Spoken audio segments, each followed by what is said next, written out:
Good evening, afternoon, and morning, wherever you are watching from in the world. Thank you so much, guys, for joining me today. I can see we've got a good number of people already here watching in the chat too. This stream is going to be absolutely amazing. I cannot wait to get it started. And obviously, first of all, what you need to do to get it started is bring on my amazing co-hosts that are joining me this evening. So one by one, I want a round of applause for Mitch from Unseen Universe. Woo! Woo! Hello. How you doing, How guys? are you? Hello. How you doing? Good. Right? Yes, I'm good. Thank you. Very well. Thank you very much. I'm great. Thank you so much for coming and being a co-host with me. I really do appreciate it. And also a huge thank you to you for the giveaway that you have donated for this stream. So a £50 gift card to spend with Unseen Universe. More than welcome. Ooh, it's amazing. That's so cool. And then next up we have Jerimie's Wild World. How are you How's it going, guys? Yeah, doing good, thank you. Good. I'm glad to have you back again. Because if anybody that's watching that doesn't know, Jerimie joined one of my streams before and co-hosted with me, and it was fantastic. So yeah, I love awesome to have you here. It's great. Thanks for having me again. Oh, you're welcome. Thanks for being here. And then obviously we have the wonderful Mr. Grindler's Creatures. Hey, Jaden. Hello, everyone. How are you doing? Long time since been on a stream. It's been a really long time since you've been on a stream. It really has. So, guys, if I've got anybody new in this chat, if you're new to my channel, then please make sure that you smash subscribe for me, as it really does help me out. And all of these guys that you can see, hang on, right, going the wrong way, they all have channels too. So if you could also subscribe to them, I have an amazing moderator that's in the chat, Angela Barnett, and she will be dropping links throughout the stream for all of the channels and everything that features and stuff. So make sure you hit those links and you check out the channels and subscribe. Because Mitch, that way, again, doing it wrong. Mitch is like 50 subscribers off of hitting 1K. So 50. Come on, let's get him. 51, actually. Wow, 51. I'm expecting to hit that 1,000 tonight, and if I don't, I know who all of you are in the chat. I'm coming for you. Yeah, definitely, if you can. If you go to the description of this live stream, there is links in the description for everything anyway. So yeah, which is fantastic. So tonight, what are we doing? By the thumbnail, I'm sure you already know that we have joining us Luke from Invert Shows UK. So Invert Shows UK, if anybody, again, if you're watching and you don't know, they put on shows across the UK and they are absolutely fantastic. So we all go to the Invert shows. I'd love to go to them all, but unfortunately I can't get to them all. But it's absolutely fantastic. So far away. Yeah. Some of them. I mean, I'm pretty lucky, to be fair, with where I live. I'm actually quite close to a few of them, but some of them are pretty far away, yeah. So let me have a quick look at the chat, and then I'm going to play you actually an advert that I've put together that's going to show you exactly what traders are trading on Sunday at the Southwestern show. So let's have a look. I do need to say a huge thank you actually to Victor for becoming a channel member. Thank you so much, Victor. It's absolutely amazing. And just for you, because you have done that, I'm going to play you a little super chat jingle. Shall we go with a brand new one? Shall we go with a brand new one? I'm going to go for a brand new one. Brand new one. Let's go.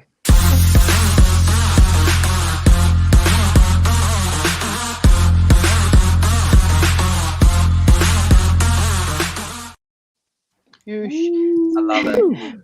So that is my awesome. LP. That's my Lasiadora.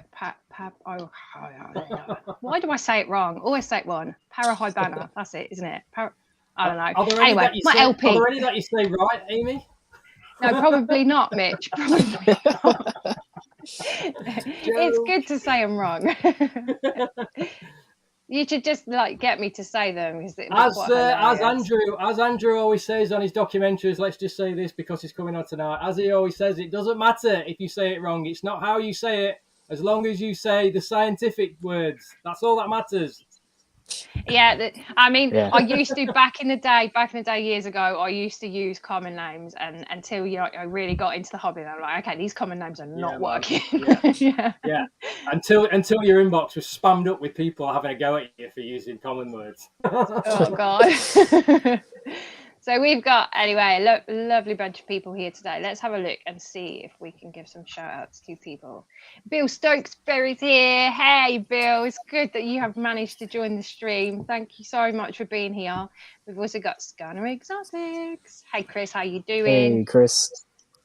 Diana is here. Hello, hello. Impossible Diana. Invert. Hey, up. Oh, there you go. Hey, up. Hey, up. There he is.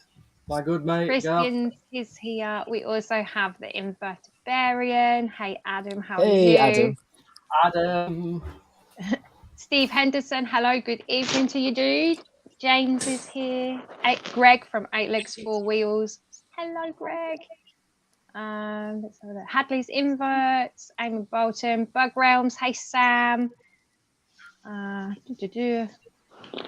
Just going down the list. Oh, come on. It's not moving. There you go. Yeah, loads of people. Sorry if I haven't given you a shout out. I'm sure I will do towards as we go along with the stream. So yeah. Oh, and Hadley just subbed to you, Mitch. So now you only need 50. Hey. Woo! I know that. I think that's 3 people so far in the chat who I've noticed have said they've subbed. So thank you guys. Thank you so much. That's so awesome. Yay. Yeah. That's it. Community spirit. That's what we like.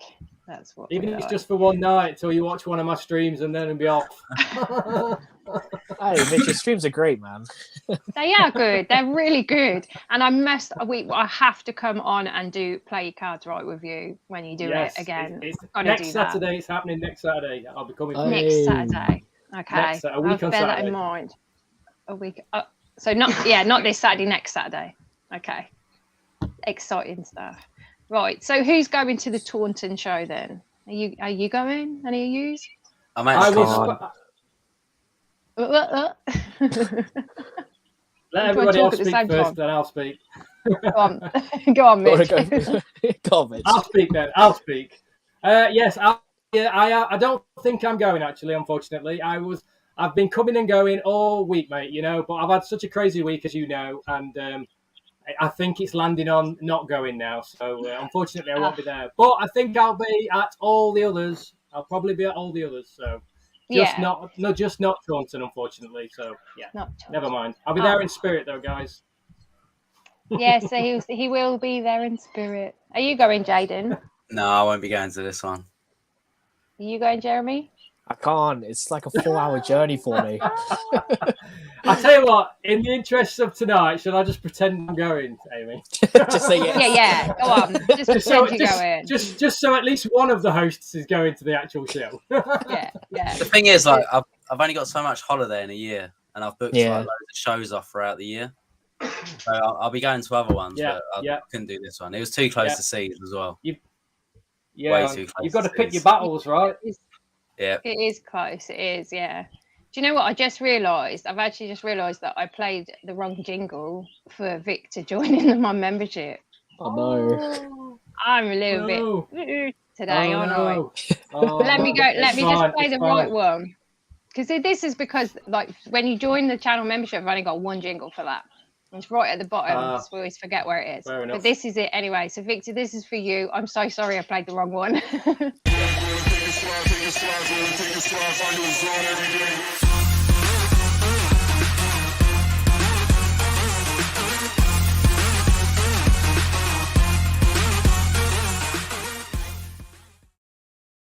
Apologies for interrupting you all then as well. But yeah, sorry. So yeah, you got the right one now. Woo! You'll get used to me. Oh, no. I did also notice. See, Troy, it's not TTS and T's. No shots being done tonight, my friend. But just for you, let's give you this one. This one's a new one.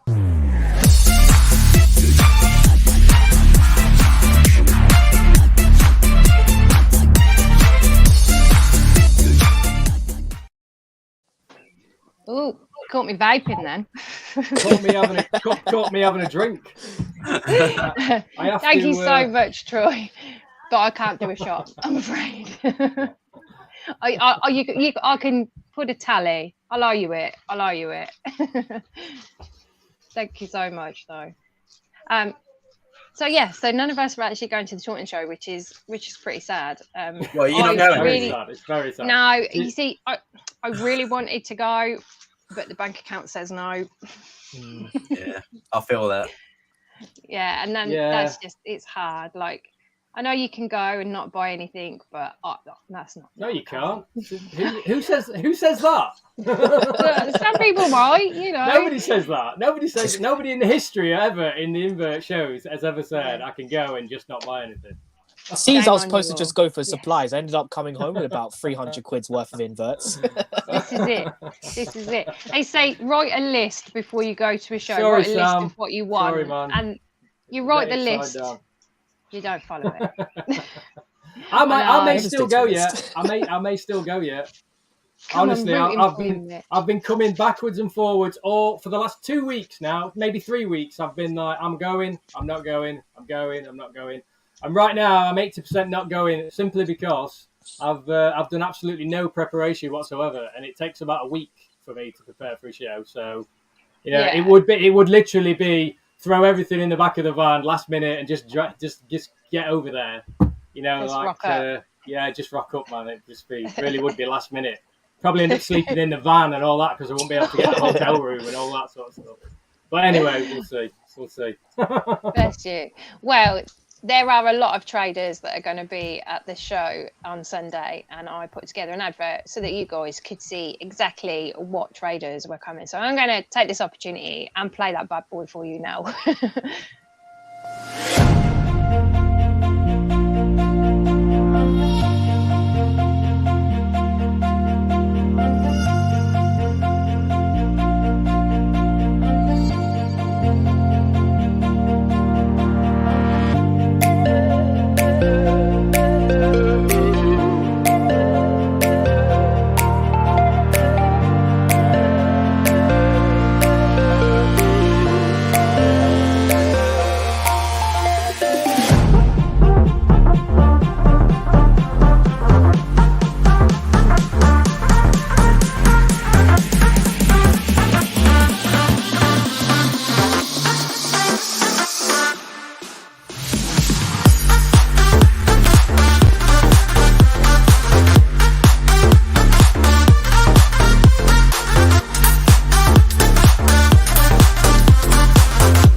There you go. So that was awesome. How many?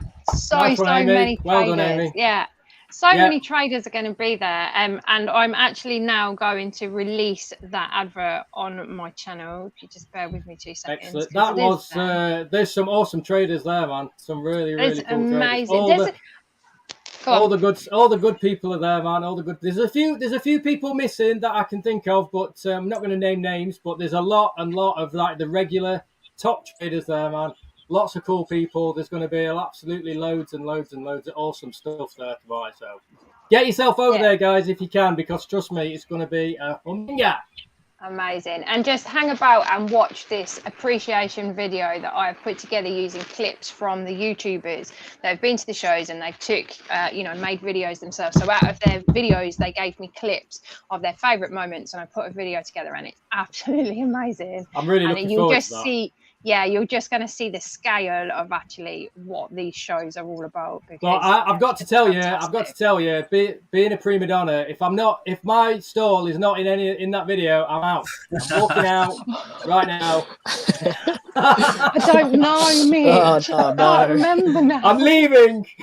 I'm joking. No, you'll get used to me saying silly things, man. Get used to me saying silly things. It's why we love you. But yeah, there's so many traders going. There's a couple of on there as well that I haven't heard of. So was it Burger? Oh no, Bugalithic. Yes. Oh, Bugalithic. Yes. Oh yeah. Yeah, quite new on the scene, I think, actually. The shows anyway. To the shows, I think, definitely. It's really good when there's new people. At one of the shows. I can't remember which one. I was helping out Tony, and he came up to me, he started talking about his stuff, and he's really cool what he's doing. He's doing he said taxidermy and stuff. He pins his own stuff, puts them in frames, and it's really cool. Yeah, it's really cool. Yeah. I like. Is that Well, I might have just forgotten the name or not. Is that the married couple, the man and wife, the double team? Is that those who I'm thinking of? That remains to be seen. Remains to be seen. That's it. That's right. Yeah. Because I've spoken to them quite a few times. They've been around for years, so I got the names confused. So yeah, okay. Bugalithic. No, I don't think I've known. I know. Yeah, who that's they are, it. to be honest. So Callum says that they've done a few things with Centipedes. He's sent in Cool. Great stuff. Cool. Yeah. Yeah. Great. It's always good to see like new faces and new traders as well. It keeps it fresh, doesn't it? But I mean, obviously we love the original gangsters like the Spider Shop and yourself, you know. Yeah. The old guard, man. The OGs. the OGs. Absolutely. It's the shows are just fantastic, and if you can make any, then please do. I know you can't see the background at the moment. That actually might be able to put it as an overlay. I'll try and put it as an overlay, and then you can see all of the shows. But at the end of the appreciation video, you will see the upcoming shows. There's 6 this year. So exciting! I know. It's fantastic. Was anyone's cat making a noise earlier? Cat? Yeah, I heard a cat like meowing. And it was I heard that too. Yeah, it was proper freaking me out. I was like, is there a cat somewhere? There's no cats in my shed. I don't have no a cat. cats in my room. Okay, Could be my budgie. I definitely heard a cat. It was definitely a meow. I yeah. say all of that. It's definitely meow. Don't know, Jaden. You might want to check and make sure a stray cat's not come in your house, Jaden. It might be just hiding behind yourself. Just underneath your tarantulas, like. Unless Craig's meowing upstairs, but you just see a silhouette just go across his green LEDs. I just had a message from Luke that says actually it's 7 shows this year. 7 shows this year. Yeah.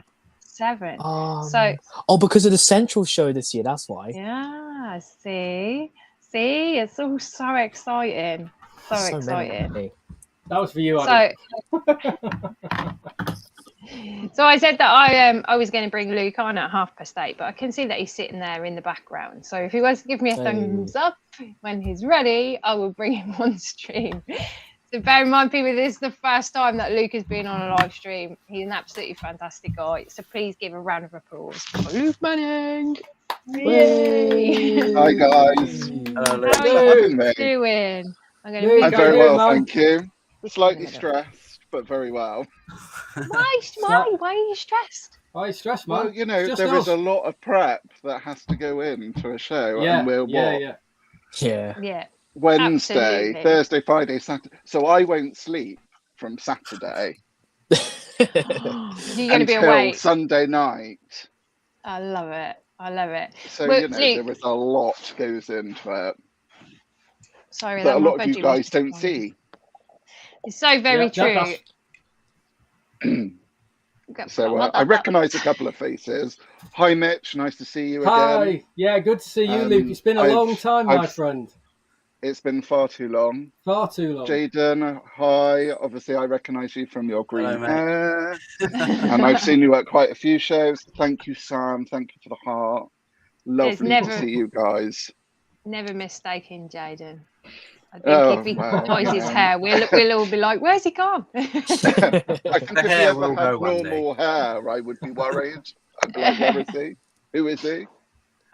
So yeah, Luke, do you want to take this opportunity to tell everybody that's here watching, like, who you are and what you do, what your role is?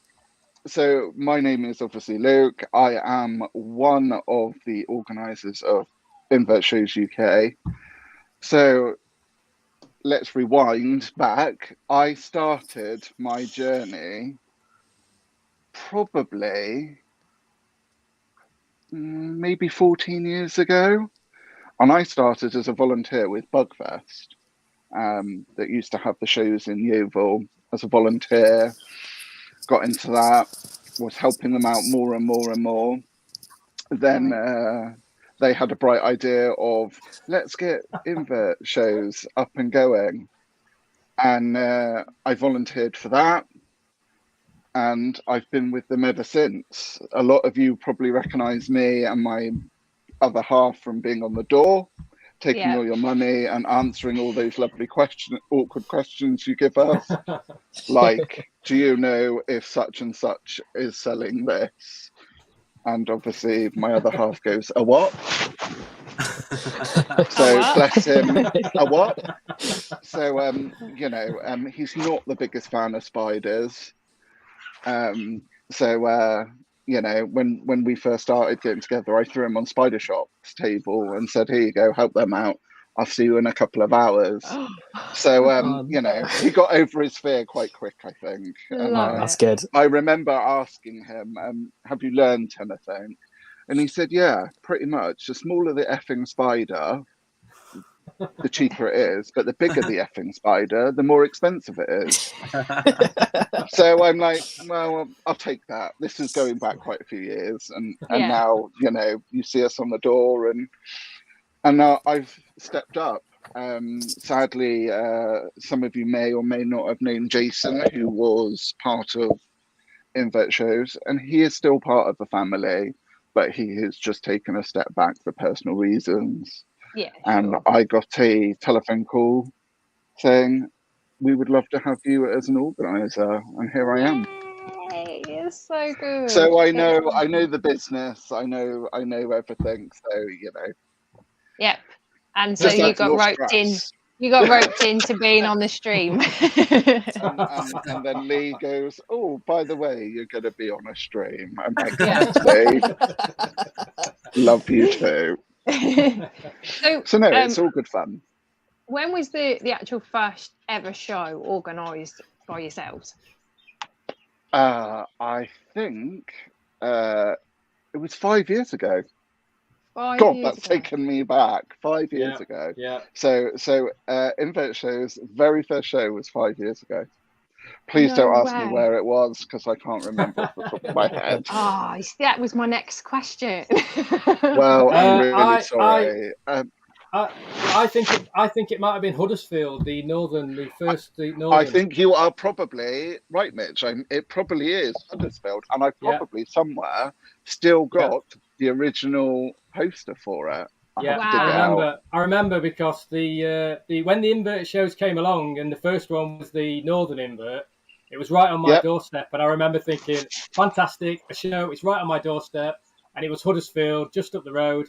I think they just did the one at Huddersfield, and then it moved to. That's right. We moved to Halifax. So, that's right. Yeah. And then this year we're moving again. Yeah, Barnsley. The only reason is, and we've had a lot of people ask us why have we moved from Halifax. The venue sadly is being demolished. Oh no! And they are not taking any more bookings, but it is being rebuilt, much bigger and much better. So we will be back. Well, that's we good. will be back. Excellent. I was going to ask you about that. I was going to ask you about that, Luke. Like obviously the Northern Invert show, with it being now at 3 different locations, I was actually wondering whether or not it had anything to do with like the local authorities, how problematic is it to get these gigs? Is it? It's more down to, believe it or not, it's more down to the venue than the actual authorities. I thought so. Yeah. A lot of, as I say, a lot of people, you aren't born with a fear, you inherit a fear. Yeah. And a lot of it is, oh, what if one escapes, or what if this happens, or what if this happens? And I'm like, guys, I have to sit and write, and I believe it or not, there is a 10-page risk assessment that has to be like, people, you guys don't see that, but even before a venue says yes, they're like, have you got risk assessment? Oh yeah, here you go, 10 pages, crack on.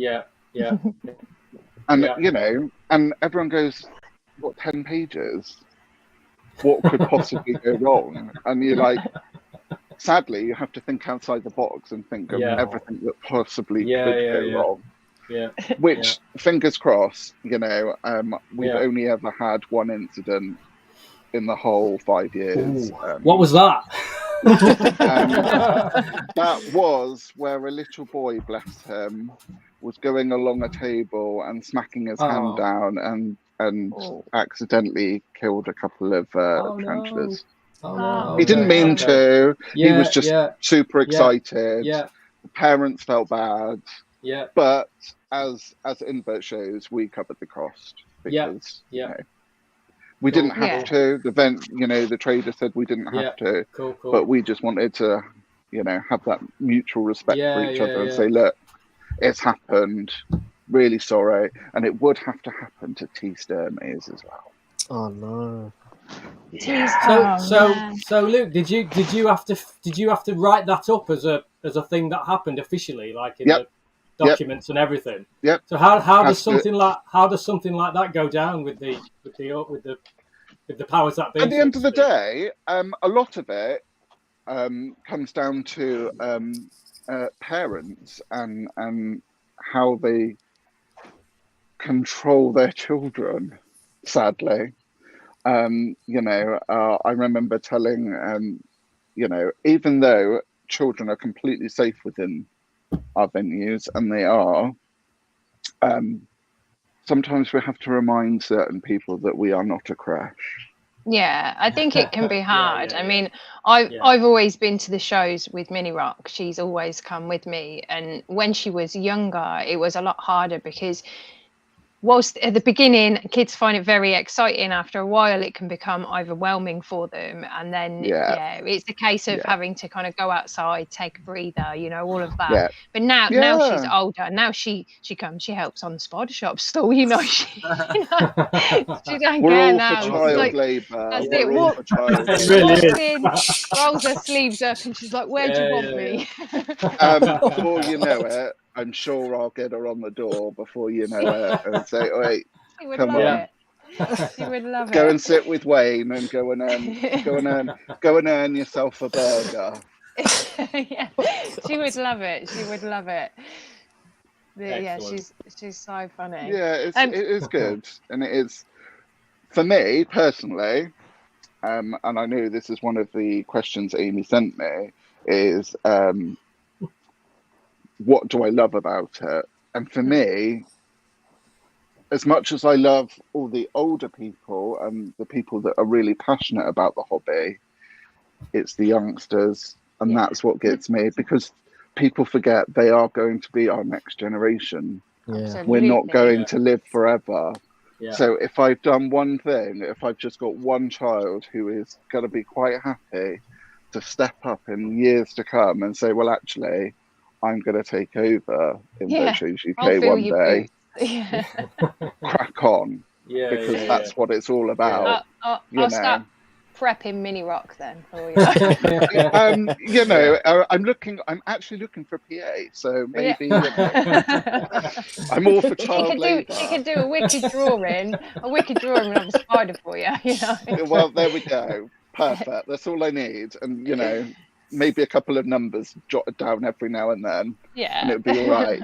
But no, and this is what Invert Shows are about. We give away the free inverts for kids. The African land snails, the stick insects, the hissing. Yeah. Because not every child, and people forget this, and I think Mitch, as a trader, I'm sure you've had it before, where a child can't afford to buy what they want, and mum and dad can't afford to buy what they want. Yeah. And even as a trader, you can probably give some discount or whatever you wish to do. Yeah. But for me, taking that first pet home is where they first get their little bite of, well, actually, I really enjoy this. Yeah. Absolutely. I have to say, I'm actually a real soft touch, man. Anybody who knows me knows when I'm at the shows, I'm a sucker for a sob story. When they come up to me, I've got a little kid coming up. They've got like the pocket money. They've got a couple of pounds, and it's like, what can I get for this? And it's like, you know what? What do you want? What do you want? Just get something, whatever you want. Aww. So and that's what it's about. All you parents out there who are listening now, don't think you could come and just take me for a ride. What I'm saying. I don't know. Hang on, wait. So, all parents out there, police Mitch. All right. If he has any stock left, yeah. But honestly, seriously, as a breeder, you know, as a trader, most people who breed and stuff, there's always a bit of surplus that you can just let go a little bit cheaper, or you can give a few freebies away, and it's all part of the thing, you know. And that's what I love about the shows, you know, that interaction, you know, deals, having the kids coming up, being really excited, getting them out, letting the kids hold them, you know, and things like that. And just interacting with the kids, I absolutely love it. It's one of the real highlights. Awesome. Oh wow! I've just read. Zach. What Zach has wrote. Yeah. You know what? This time Zach, at the show, I'll talk to a trader. Thank you very much, Zach. If you private message me, come and see me, and we will definitely do that for a deserving child. Thank you very much. That's awesome. One love for you. Done, one love. Yeah, proper. That's so cool. Because you know. I remember, I can't remember which show it was. This little boy, he was so excited to the point where at one point we thought he was going to wet himself. He was that excited. Oh, bless him. And I was just like, but it was almost like having this adult conversation with him as well. And I was like, oh, what are you looking forward to getting? And he said, oh, I don't know yet. Depends what mummy and daddy let me have. And so I looked at mum and dad are there going, and I was like, you so know this is not going to end up with nothing. Yeah. Well, anyway, a few hours passed and I was sat down and the door had died down, and I had this little tap on my shoulder, and I turned round and I thought it was one of the traders saying, can I have some more change? And it was this little boy. And he said, can I show you what I have bought? And I was like, oh, of course you can. And he had this little bag. And in this little bag was this beautiful, very large, chunky African train millipede. Oh. And he was over the moon that he had not one, but two. Yeah. Mum and dad let him have two. And I was like, oh, what are you going to call them? And he said, oh, would you like to name them? And I was kind of put on the spot. I was like, what can I name them? And the first thing that came into my head was Bert and Ernie. So somewhere out there are two African millipedes called Bert and Ernie from a show from this little boy who was just so thrilled that he had got his very first. That is so cool. That's so cool. And for me, that's what makes it special for me. It's as much as I love you guys, and I do love you guys. Without you guys, we wouldn't have a show. But for me, it's all about the next generation, and I love seeing the children, and they have great delight in coming, especially showing Wayne when they bought a spider, and he's like, "Yeah, just keep it in the pot." And you can just see the kid prizing the lid, and he's like, no, keep it in the pot. Keep it in the pot. Because I think he would literally run out of the building, bless him. Oh, bless him. So, you know, it is good fun. It is good fun. It's totally good fun. So how many shows then have Invert Shows UK organised to date? I really want to know. How many do you reckon? See, in 5 years. Yeah, and don't forget we had COVID for 2 years. I don't know. Let's ask the chat. How many shows do you think have been put you on say then, that, chat? but in 2021 there was 3 shows. Yeah, that's true. True. See, it's a bit of a tricky one, isn't it? Yeah. I don't know. Let's see what the and chat talking say. About COVID has made things a lot harder for Invert shows. Absolutely. And I'm not using that as an excuse. I am just generally saying there is a lot more paperwork having to go into it, not just risk assessments. Are you having to have like hand gels and all kinds of things out there as well? Yeah. Oh, there's some good guesses coming in. Yeah, there's loads Man coming. cave, no, you're wrong. You're out. You're out. Man cave is out. I like this. You're out. Oh, Sachet away. Ben says 22. Ben, you're quite close. Angela said 25. Angela, you're out. Oh, I like this. Keep them coming. I'm liking this. So Philip says 38. Philip, you're 38. Laugh, mate. 21, that's 21. Good. But you're out. Yeah. 18. Yeah. Ooh. Nearly, but not. 20. Nope, you're out. And Skylar said at least 7. 7. Well, you know, I would hope there's been more than 7. So I will put you out of your miseries. To date, there has been 15. 15. 1-5. It feels like more, man. Feels like more. It really does feel like way more. But you obviously think that COVID, that was a whole year out. Yeah. So that was 5 shows. Mm-hmm. North, south, east, west, Scotland. So, you know. Yeah. Yes, man cave, you are right. 15. You're back in, man. You're back in. You're back in. You're still out. But no, so, you know, I'm sure many of you remember it used to be north, south, east, west. Yeah. And then Scotland came along.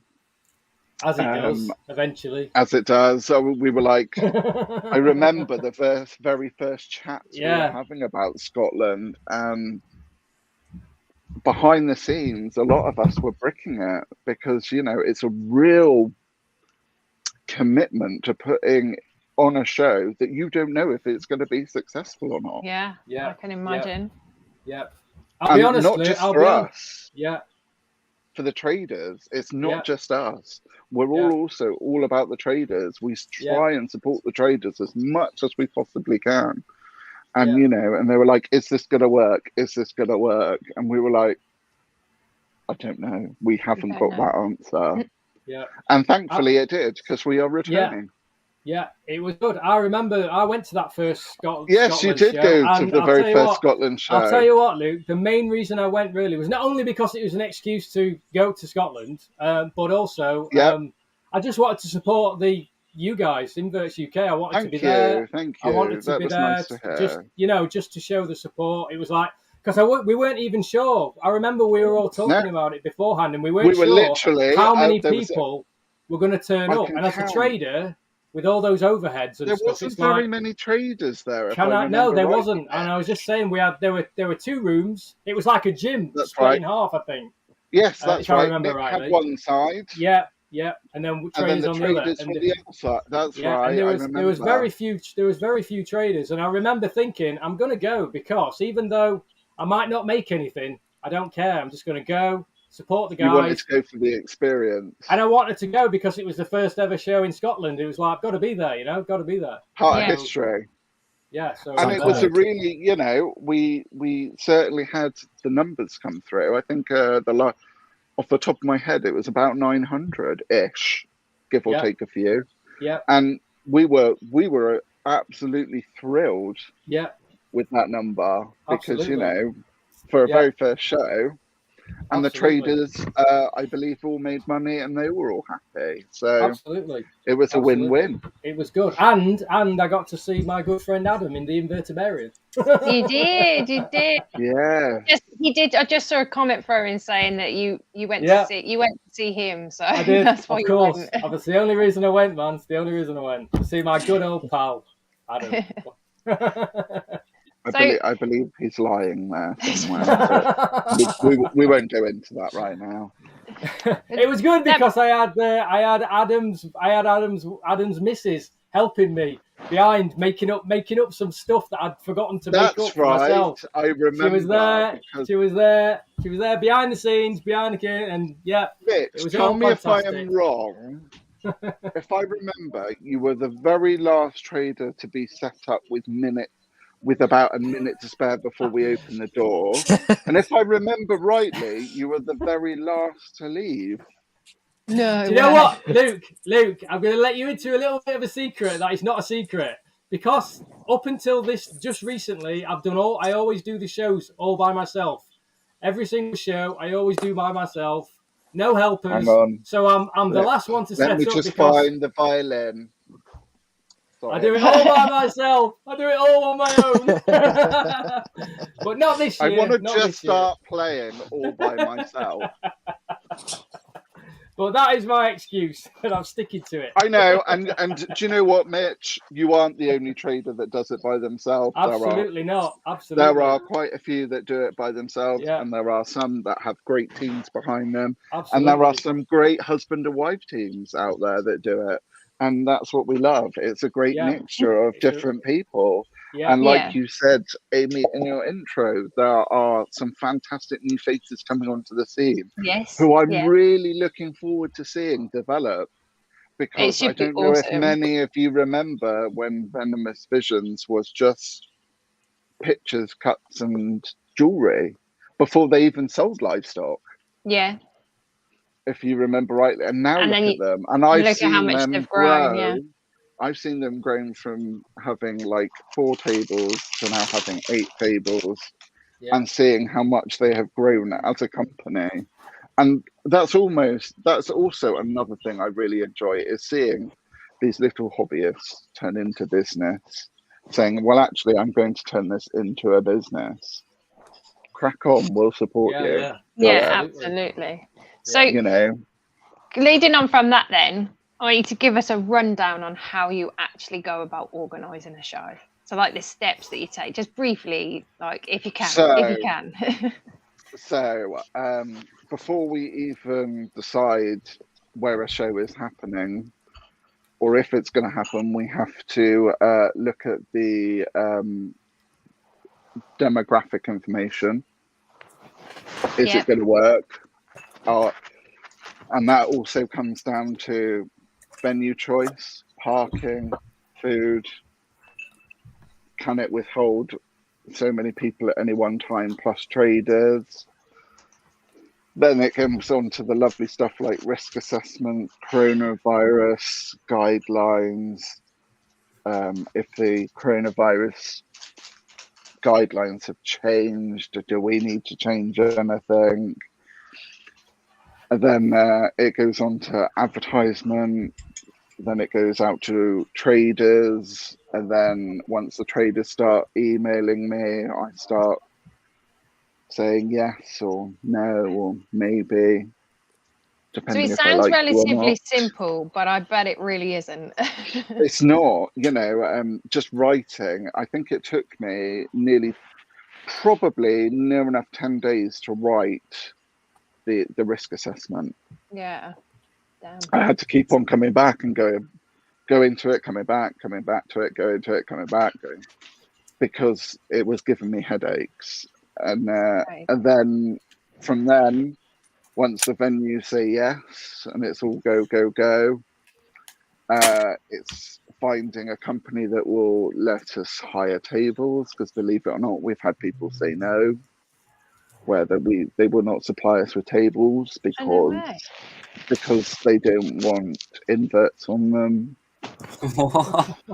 Yeah, seriously. Oh my goodness. You laugh. Yeah. It's I can believe it. It's okay to have it for a wedding where you probably get, everything, including puke all over it. That's fine. Yeah. But God forbid, have an invert on it and it will never be able to be used for human consumption again. Burn the tables. Yes. Where's that cross? Holy water. And you laugh about it, but this is the kind of stuff we have to deal with, and it gives me a headache. It does give me a headache. Yeah. So obviously it's like really important to make sure you've got tables, because where else are you going to put the invert? And that leads then on to the next question, Luke, which is, do you know on average how many inverts are taken to a show? I'm going to throw this out to your chat. Let's put it into the chat. Let's see what the chat thinks. So on average, collectively, so all of your inverts. So when you are thinking, I'm going to give you some tips. When you are thinking, don't just think about the spiders, think about isopods, stick insects, ants. Amy. Individual ant. Amy, every single springtail. I don't even know how many I take, let alone everybody else. Oh, really? Honestly, and that's coming from a trader. Honestly, no, Zach, you're out. Well, then Angela is too, because she said Angela's the same. out. Christian says you're out. Oh, hang on, wait, I've just hit the wrong thing. 2,500. No, Darren, you're out. 30,000. You're out. Definitely more than 7. Definitely more than 7. 5,000. No. 35. No. Oh, sorry, that was the wrong. Sorry, wrong comments. The comments go, and then I click the wrong one. You're out. Ooh. Zach, you're getting close. Ooh, Zach. Jesus. Ish. No. What? Ish. So ish with the 2 million. Are you ready? So on average, at any one show, at any one time, it's probably about 500,000. Wow. My God. That's crazy.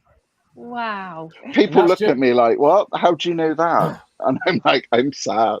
I know the traders. That's just a spider shot. No, it's roughly, that's just spider shot. How dare you say that about a fellow colleague? I would not know what you mean. I will not have such blasphemy. I can't even speak now. I've got hiccups. You can tell I'm lying when I get hiccups. But, you know, roughly 500,000. Yeah, because you're walking by all the stands and you see like all the individual sling pots in these big tubs. You don't realize how many individual inverts are actually on the tables. It's crazy. Yeah, you are completely right. And you think all those little sling pots, majority of the time, there's probably 2 or 3 trays underneath for them to top up. They have the spares. Because obviously we have a no stacking policy. Yeah. So, you know, you can't, you know, put them stack on top them rows and rows and high. So there's all the ones under the table, all the ones behind. So yeah, it's quite just the scary. Spider Shop's corner with all their little slings. It's just like how many are in each individual Bra Plus tub and how many Bra Plus tubs they have there. Also, how many communals? Yeah. Because I've seen quite a few communal setups for sale over the last few years. Yeah. You know, you think it's there's like, on average 5 to 10 in a communal, depending on the species. Yeah. It's like Luke said.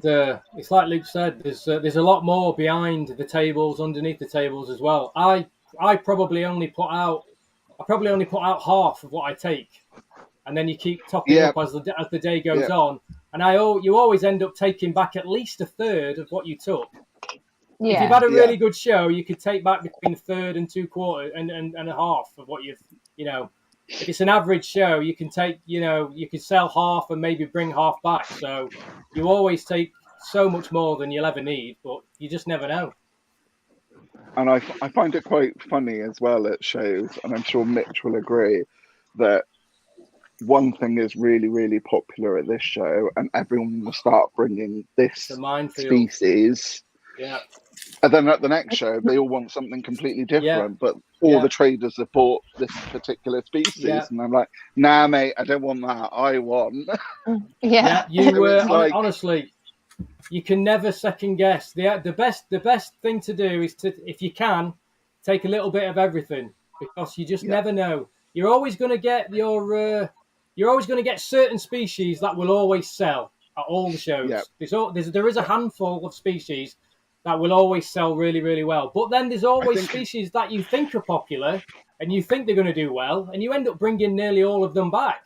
And you run out of species that you even thought were going to be busy. So you can never tell. You can never judge what's going to be busy at any particular show. So am I right in thinking in the mantis world that orchids are quite popular? Orchids will... There's certain species will sell all day long. Like orchids will sell all day long, you know. So if you could take as many of those as you sell. So yeah, there's a few species that will always sell no matter where you go. But there's also a lot of species that generally are popular, but they don't necessarily be popular at all the shows. And that is why you can never predict exactly what is going to be popular at any one show.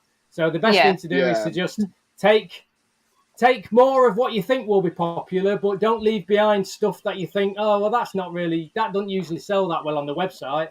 So it probably won't sell at the shows, because guaranteed you take a few and you're going to get people asking you all afternoon when you've sold out if they've got any. Guaranteed. Yeah. You just never know. The popularity would also depend on like how many traders have that specific species. So like if you're thinking, you were talking about the orchids, if there's like 4 mantis traders at the show and everyone brings orchids, it's like there's only so many people are looking to get one orchid. Yeah, absolutely. Yeah, and that'll affect on how many you sell. Yeah, I totally agree. Yeah, definitely. So, Luke, is there a show then that stands out for you? You got a favourite show or a favourite moment from a show? I think my favourite. Answer this too. I think my favourite moment is probably the little boy with Bert and Ernie. Oh, really? Yeah. You know, he is. That just melted my heart. Yeah. It absolutely, and if he gets addicted to the hobby as much as I am, then my job is complete. Oh, yeah. Yeah. That's so cool. Is, and it's really funny that people will always come and speak to me and Wayne, and Wayne will turn around to me and like, do you know who that is? And I'm like, nah. Yeah. He was like, you having like a 20-minute conversation with them. Yeah. And honestly, I'm really sorry, I am terrible with names. Unless I know you. But please always come and say hello. We're never rude. We'll never say go away. We'll always have a chat with any of you guys. And that's so true. I think I've met some really good people, like being just in the queues where you're talking to people in the queue. I've never met them before. I don't know who they are, but we have this common ground of the passion that we share. You have a mutual love. This is it. This is it. Yeah, and it's fantastic. It just reminds me of like in the 90s, queuing up for either a rave or a really awesome gig. It's exactly the same kind of attitude. Exactly the same kind of love and respect between everybody's living in a little bubble. Now. It's a little bubble. Yeah, in case you can't see it on my face. What was the 90s again? You see, man, No, but it's like everyone's coming together in that little bubble. For one day only, we're all together in this little bubble, and we're going to ride that train. Totally agree. And it's, and everyone's just super friendly. It's absolutely amazing. And I would say probably my favourite show has to be Brighton. Yeah, Brighton is a good show. Is good. Brighton for me. I am Angela. I know it is going to be. It is the last show of the year. Yeah. And all the traders that have been from like the very beginning of the year are there at the end of the year. And we just have like one massive blowout. I don't know if any of you guys have ever been when we've had. It is quite hilarious, and a lot of alcohol is consumed. And yes, we are generally dying the following day at the show, but it is worth everything, because not only that, I feel, please don't get me wrong, every venue is fantastic. But I feel Brighton go above and beyond. Yeah. For some reason, they will always have staff who actually have a genuine interest in inverts working. I don't know where they find them, but they do. And that makes the show a lot easier for me, because they have a genuine interest and they're not going, oh, there's a spider over there. Yeah, deal with it. There's 500,000 in their love. Get on with it. You know what I mean? So for me, for that respect, is probably my favourites. That's cool. Yeah. I do enjoy Brighton. I've been twice now, so yeah, I do like that show. Yeah. My first time at Brighton was last year. What did you think of it, Jaden? Sorry? What did you think? Yeah, I really enjoyed it. I did have to, I had a 20-minute nap in the car though, halfway through, because I was knackered. Pardon? He slept. Yeah. You had a 20-minute nap. Yeah, Amy's Wow. came out and like woke me up. Wow, We couldn't I find really him. wish I could have a nap. You know how much stress I deal with. No, it was a really good show. And that's just coming from like Lee half the time. But no, I'm glad you enjoyed it, and I'm glad it was. Amy, you enjoyed it. I think the first couple of hours, the amount of people that was inside, it was so hot. It was so hot. Again, yeah. You know, sadly, with a lot of people like, oh, can you stick the aircon on? No, we're not allowed. Because of coronavirus, we're not allowed. Yeah. Can you open the door? No, because unless I've got someone to man it or you're willing to stand there, no. Because, you know, sadly, there are downsides to the hobby, as we all know. That, you know, when doors are open, people like to come in and they just walk out, with stuff, and not pay. Yeah. And you know, sadly, I think it was Brighton, if I remember rightly, was the first time that we've actually had someone go round that had been reported of stealing stock. Oh yeah, I remember. Yeah, I think I remember that. I remember that. Was it Brighton? It was Brighton. Yeah. It was some. And, they were saying know, some tall guy in a purple shirt walking around just putting stuff in his pocket. Yeah, and that's really sad. Yeah. That's sad for the traders as well as we took that quite personally. Yeah, as the show. Although, you know, to be fair, Luke, that is a very isolated incident, and I don't know. Yeah. I don't know whether that has happened hardly ever before. I think that's why we were all very shocked when it did happen. When we all heard about it, it was like, oh no, really? And like, you know, because we're just not really used to that sort of behaviour or that kind of attitude. Yeah,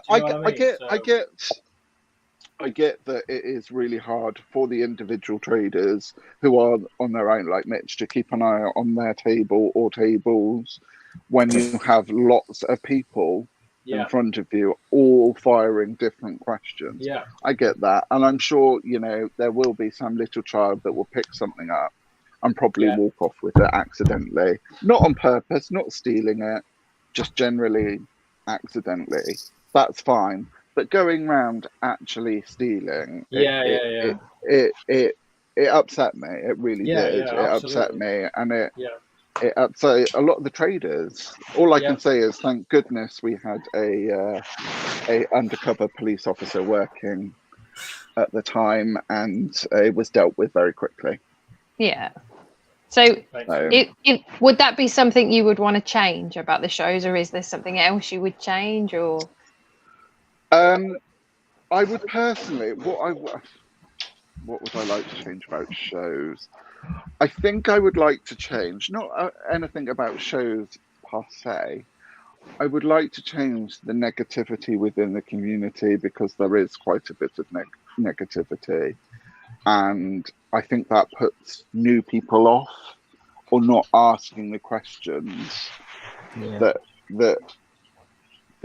they think is stupid, but actually isn't, because we all have to learn from somewhere. And I always say what I would. Yeah, no question is too small.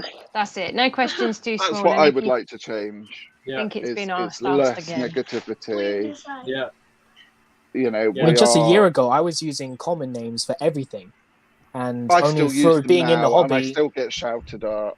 Yeah. And I've been in the hobby years, so you know, don't worry about it.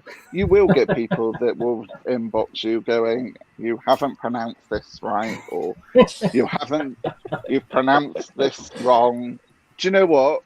At least I've given it a shot. You tried it, Yeah. That's all that matters. So you're trying to learn the scientific names, and that's all that matters, really. You know, no one, you know, is perfect, and they're not. And you know, I've learned a lot about myself over the last 18 months of stepping up, you know, and doing what I do. And you know, my spelling isn't brilliant, my grammar isn't brilliant, my maths isn't brilliant, and you know, probably if going back 20 years, I probably would be diagnosed with dyslexia, but you know, didn't exist then, though, mate. No, you were a naughty child back then. I think I still am a naughty child deep down. You are, my friend. You are. Well, sadly, I wish I was still a child. Sadly, this year I'm. Sorry, I've just got to cover the parrot up because she's having a moment. No, don't chew the laptop. Sadly for me this year, Barnsley is as I don't know if a lot of you know, but it's my birthday in March. So Barnsley is my celebrated birthday with some of the guys, and this year, sadly, it's a rather big one. So yeah. What so is it? Three digits. Mitch, you know you still have to send your booking forms in, don't you? Karma will get you. Guess we won't be seeing Mitch at the shows this year then. You know, Lou. Oh, the power. I'm feeling myself wilting as we speak. Not at all. But you know, so yeah, it's all good fun. It is good fun. I love it. I do love it. I love it, and I wouldn't change it. We do. But there are bits like I said, the negativity I would change because we all learned from somewhere. Yeah. And so that leads me on to the next question is, what is your favourite invert? So I have two. So my first one would be P Metallica. Yep. And you can say I've got a slight obsession with P Metallicas because I own quite a few. Oh. Yeah. When I say quite a few, I mean quite a few. And my second one would be the European honeybee because I am a beekeeper. How are you? Awesome. Not many people know that. No. So, awesome. yes, I am a apiarist. I like that. Which is the correct term for keeping bees. Say it again. What is it? Apiarist. Apiarist. I like that. It. I like it. So, but you can just call me a beekeeper. How many hives have you got then, Lou? So I have 4 at the moment, with 5 and 6 arriving in spring. Yeah. Later on. So so those are my kind of two loves is P Metallicas and honeybees. And honeybees. That's amazing. So you say go on, carry on. Sorry. Well, it's just really important saying that, you know, without honeybees you wouldn't have food to eat. That's so true. Yeah. It is. They are really important. Yeah. They are so important. Even wasps are, and everyone goes, what? They are a pollinator, even though they bug the hell out of everybody. They are still a pollinator, and they still have a really important thing. Has an important role to play. My biggest phobia is bees and wasps. My biggest phobia. Yeah. So I will get you to come to my apiary, and I will put you in a suit. I'll run a mile. Yes, Jaden. Jaden, you used to say that about tarantulas, Jaden. So yeah, it's all about, again, the fear. You have learnt that fear. You weren't born with it. Childhood trauma from that. Yeah. So was I when I was a young child. And do you know what makes it worse? As a beekeeper, I'm severely allergic. So I have to carry an EpiPen, and I still keep them, and I still get stung by them, and I still go back. Wow. So, you know, but as a child, I got stung somewhere very delicate to boys. Yeah. Wow. Oh, no. Yeah. So, you know. Yeah, that's not great, is it? But no. You still love them. But I still love them. But I honestly would say, come along, Jaden. Do a live stream from the apiary. I'll put you in a suit. come and see how fascinating they really are. Yeah, we're going to sort it out, Jaden. We're going to make it happen. We're going They to are make it happen. absolutely amazing. We're going to do a honey collecting stream with Jaden. Never mind, honey Jaden. stream. I want to come. I want to do that. Anyone is welcome. Anybody. We'll all go round to Luke's. Let's all go round, man. We'll stream at the same time from different perspectives. Yeah, have do little it, GoPros. do it. But, you know, seriously, if any of you guys want to do it in the summer, come along. See how amazing God, these awesome. little bees work. Because, you know, when you are putting honey on your toast tomorrow morning, 12 bees has made that 1 teaspoon of honey. 12. Oh, that's not much. And in a bee's lifetime, they only make half a teaspoon of honey. In just one bee's lifetime. That's all. In one bee's lifetime. That's incredible. No way. So, you know. I think it'd be so much more, wouldn't you? No. From the amount they produce. It's... Yep.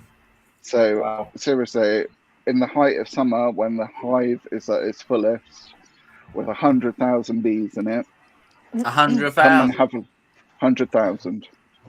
Oh, maybe I won't. Yeah, I was about to say, Jason, we're second guessing it now. So how many? Jaden, you'll be fine. How many bees are in each hive? What? Now or in winter? There's about 10,000. Right. Wow. Because all the males, get killed off. Yeah. The queen, only the queen, and her nursing workers stay in, and that'll be quite a few. Still enough. Yeah. You say that, but when you look at them, you think, how is that 10,000 in this tiny little ball? It's just like a ball. Yeah. Yeah, and then when you see 100,000, you're like, wow. Oh, yeah, makes sense. Wow. But seriously, so I would, you know, if you guys ever want to come and do it, please message me. Awesome. I will be gladly let you come and see what these amazing little creatures do. So, so when our charity was the Bumblebee Trust, I was absolutely thrilled because, you know, being a bee lover. But please don't get me wrong, I love all the charities. And yeah, of course. I would like to also, while I'm here, say a huge thank you to all the people that buy raffle tickets, the traders that give those amazing prizes, because without you guys, we wouldn't have a raffle. Yeah. And, you know, I think, don't quote me, I think this year's charity and exclusive is something to do with stag beetles, I think, off the top of my head, if I can remember. Love stag beetles. Jerimie's little face. So yeah, well, we try and choose a different charity every year, and I think if you remember, we did the wolf spider, we've done the Bumblebee Trust, we've done the Butterfly Conservation Trust. I'm trying to think what else we've done. I can't think of it. So now I think it's time for some beetles to have a day. Yes, that's amazing. Excellent. So I have one more question for you, Luke, but you know what? I'm going to save it. And I'm going to ask the new guests as well that are joining. These two other special guests that we have got joining the stream that I'm super excited for them to get up on screen. But I can see one, but I can't see the other guy. There he is. So, if everybody's ready, I want to introduce to you guys the wonderful and amazing, and just I'm going to fangirl like crazy right now. So. we all are. So we have joining us on screen, and it's my honour and pleasure to bring up Andrew Smith. Amazing stuff. And of course, Guy Tansley. They always go hand in hand. Hello. Thank you so much for joining the stream, guys. It's amazing to have you here. Honestly, look, I've got my DVD out. I put it here. I just totally like, So I'm sure that I'm hoping that everybody in the chat know exactly who you are. But if you want to take a moment just to introduce yourself, then that would be great. And if you want to go first, Andrew, and then Guy, that'd be great. Okay, so I've been in the hobby now for about 40 years now, close to. One of the founding members of the British Trench Society. I used to be a science teacher many years ago, right? But I now go into schools and colleges, unis with a series of lecture workshops. And with Guy Tansley, we have lovetranslers.com, which essentially is a documentary production platform, right? Which we kicked off about 4 years ago. And the plan is to basically produce 2 documentaries every year. Fingers crossed. All right. Yes. It'd be so exciting. So Angela has just dropped a link to the Love Tarantulas documentary Kickstarter. So guys, if you haven't seen it already, go and have a look at it. Just check it out. Have a look at what the tiers are for the pledges. I've already pledged and I'm so excited and I can't wait. But it finishes soon, doesn't it, that Kickstarter? Is it Monday it finishes? There's only a handful of days left, right, unfortunately. So obviously we're trying to raise as much money as possible. We've got the Pokey documentaries to finish off, and then we're basically scrounging dosh for the film crew to go out to South America at the end of the year. Obviously, I know it sounds ridiculous, but when we were actually editing the Predator Bias documentary, in situ, so to speak, we've got all the Poke footage ready to go. And then when we're actually working on the Poke documentary, we then at the end of that year go abroad to shoot the next documentaries. Yeah. Right? So there's always in the reel, so to speak, right, all the footage ready for the next documentary. But so from my viewpoint, it's like planning out, even as we're editing the documentary we're working on, we're actually then thinking about planning and writing the shooting scripts for the next documentaries. And of course, with what we do, you are in the laps of the gods, because we essentially arrive in the country, we hire a 4x4, we hit the road, and then we basically go and search the tarantula spiders. Now, usually me, Guy, Paul Carpenter, and there's a little group of us, over the last 20 odd years, have actually done a reconnaissance to the specific country. So generally, we know exactly where the spiders are that we're going to film, because we've done a recon generally about 4 or 5 years beforehand. So, but it does get exciting when you go back to a site where the spiders were thick and fast 20 years ago, only to discover the whole area has been completely devastated and is now a housing block, right? So you've then got to completely hoof it and go and hit another set of hills. So, yeah, it makes exciting sort of a day, basically. I think it's just fantastic. I mean, your documentaries, I watched them before I kind of even knew that there was any chance of me having any kind of connection and saying hello to you. And I was in awe of them. I was like, oh my God, and showing everybody, you need to see this, you need to watch this documentary. Just, yeah, to me, you're like the David Attenborough of the tarantula world. Sorry, I told you I'm going to fangirl you. So. Yeah, anyway. Does that make me the Steve? Does that make me the Steve Backshall of? Only joking. No, we'll go with that. We'll go with that, Guy. We'll go with that.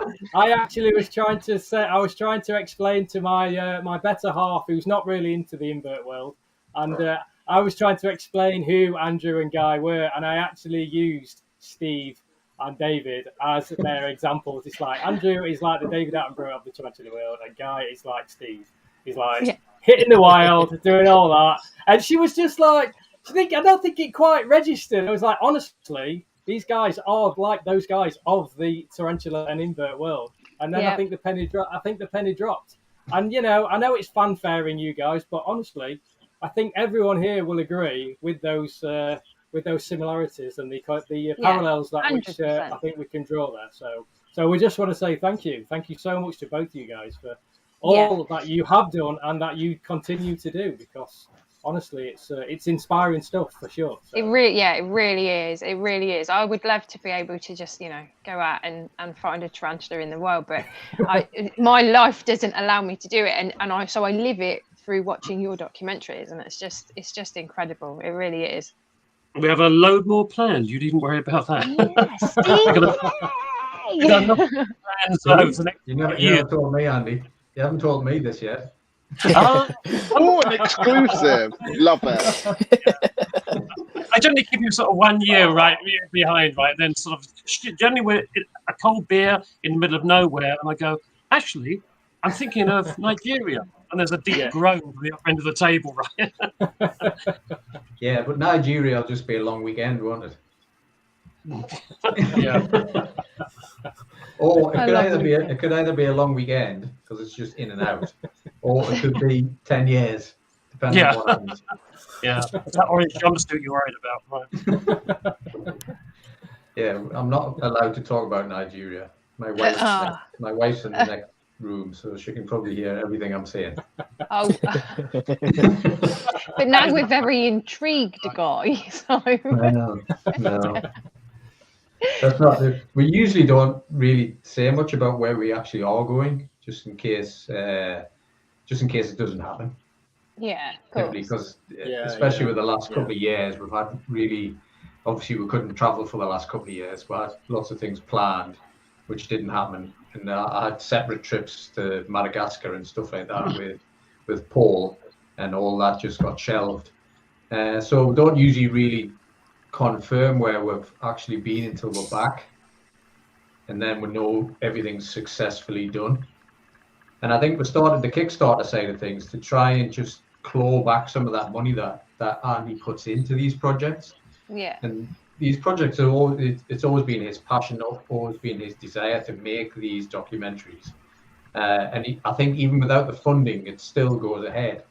So that's a little bit different, is rather than trying to raise the funding and then do the trip, we often do that. We always do the trip and then try and claw some of the money back.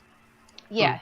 So it's much more guaranteed that we're back. We've got all the footage. We know what we're going to do. We know how it's going to work.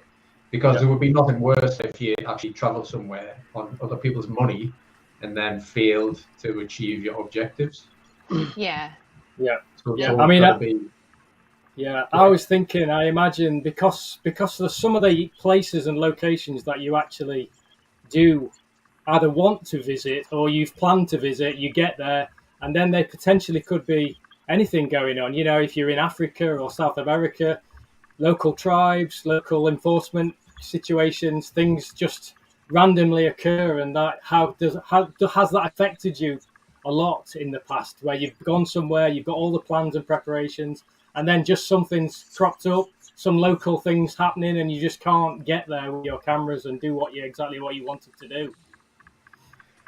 I don't know if Andy wants to talk about that, but not really. We have in Mexico. We had the drug cartels, and we had the local police with machine gun turrets on the back of their cars following us in our. Jesus. There is potential. Run away! There is potential for things to go seriously wrong. Yeah, absolutely. But fingers crossed, we haven't had any. We tend to be very persistent. I think those are the key words, isn't it, Guy? I mean, a couple of times in Mexico, a number of times actually, we found ourselves being thrown off a hillside by the federal police force. And there's suddenly a helicopter would appear, they'd work out where you are, and a couple of armored cars would turn up, and we basically thrown off the hillside. And what we tended to do... I must point out that, though, they were, looking after us. Yeah. The police weren't chasing us for illegal activities or anything like that. They basically seen our car, which we had pulled into the side of the road, and then we went off and disappeared into the hillside. And then they came down, seen the car, and they noticed that the car hire plates were from a completely different region. So they basically they rolled the car until the alarm went off to catch our attention. Yeah, and we went back to the car and they explained, look, guys, it's totally not safe. Yeah, if any of the local gangs see your plates are not from this state, they're going to really know you're outsiders. Yeah. It could get seriously dangerous. So the police weren't chasing us. I'd just like to point that out. Got all respect for the police in Mexico. It generally ended up off the hillside, right? But it's amazing how many times Andy's got through situations like roadblocks by local cartels. Basically, in Mexico, you'd be driving along and you'd head back the same way you came. But that afternoon, a roadblock would be set up with lots of masked people, basically with guns as well, stopping all the traffic and saying you have to pay sort of like a toll to go through their piece of road. Yeah. even though I hate to say it, Stuart, who was with us, who speaks good Spanish, but me and Andy can't speak any Spanish. So a lot of the times Andy would just sort of keep driving through, laughing and waving, going, "I'm English, I'm English."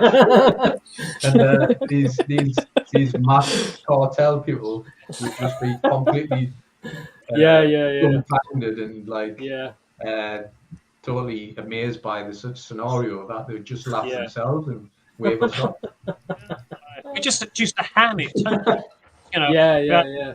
Good afternoon, everybody. Right, darlings, right. Yeah. Just get the old potty out and you'll be fine. Yeah, so luckily no major problems. Yeah. But I know anyway. Andy's done a lot of trips before I came on board. Because I'd just like to ask you, Amy, are we the oldest people that's been on this stream? Oldest? Yeah. I don't know, man. I don't know. Luke's pretty old. You're not that old, are you? I don't know. I don't like to say how old people are, and you know, I've had quite a few people join my streams on my channel now, like Petco and Richard, and so yeah. No, I'm not going to say. I don't think you are. Just say yes. I'm not as young as you probably think I am. I'm actually this year is my last year of my 30s, so I'm not as young. I hear you, sister. I hear you. I'm embracing it. I can't wait. No, you feel like that, but you won't. Brilliant. So Jerimie has a couple of questions that he's written that he would like to direct to Andrew and Guy. Go for it, Jerimie. Let's see here. I've only got a few, but first one I'd like to ask is what has proved to be the most challenging parts of creating the documentaries? That's interesting. Right. I loosely planned them in advance based on the reconnaissance we've done maybe 4 or 5 years beforehand. And obviously my passion is not just the tarantulas, it's the story behind the tarantulas.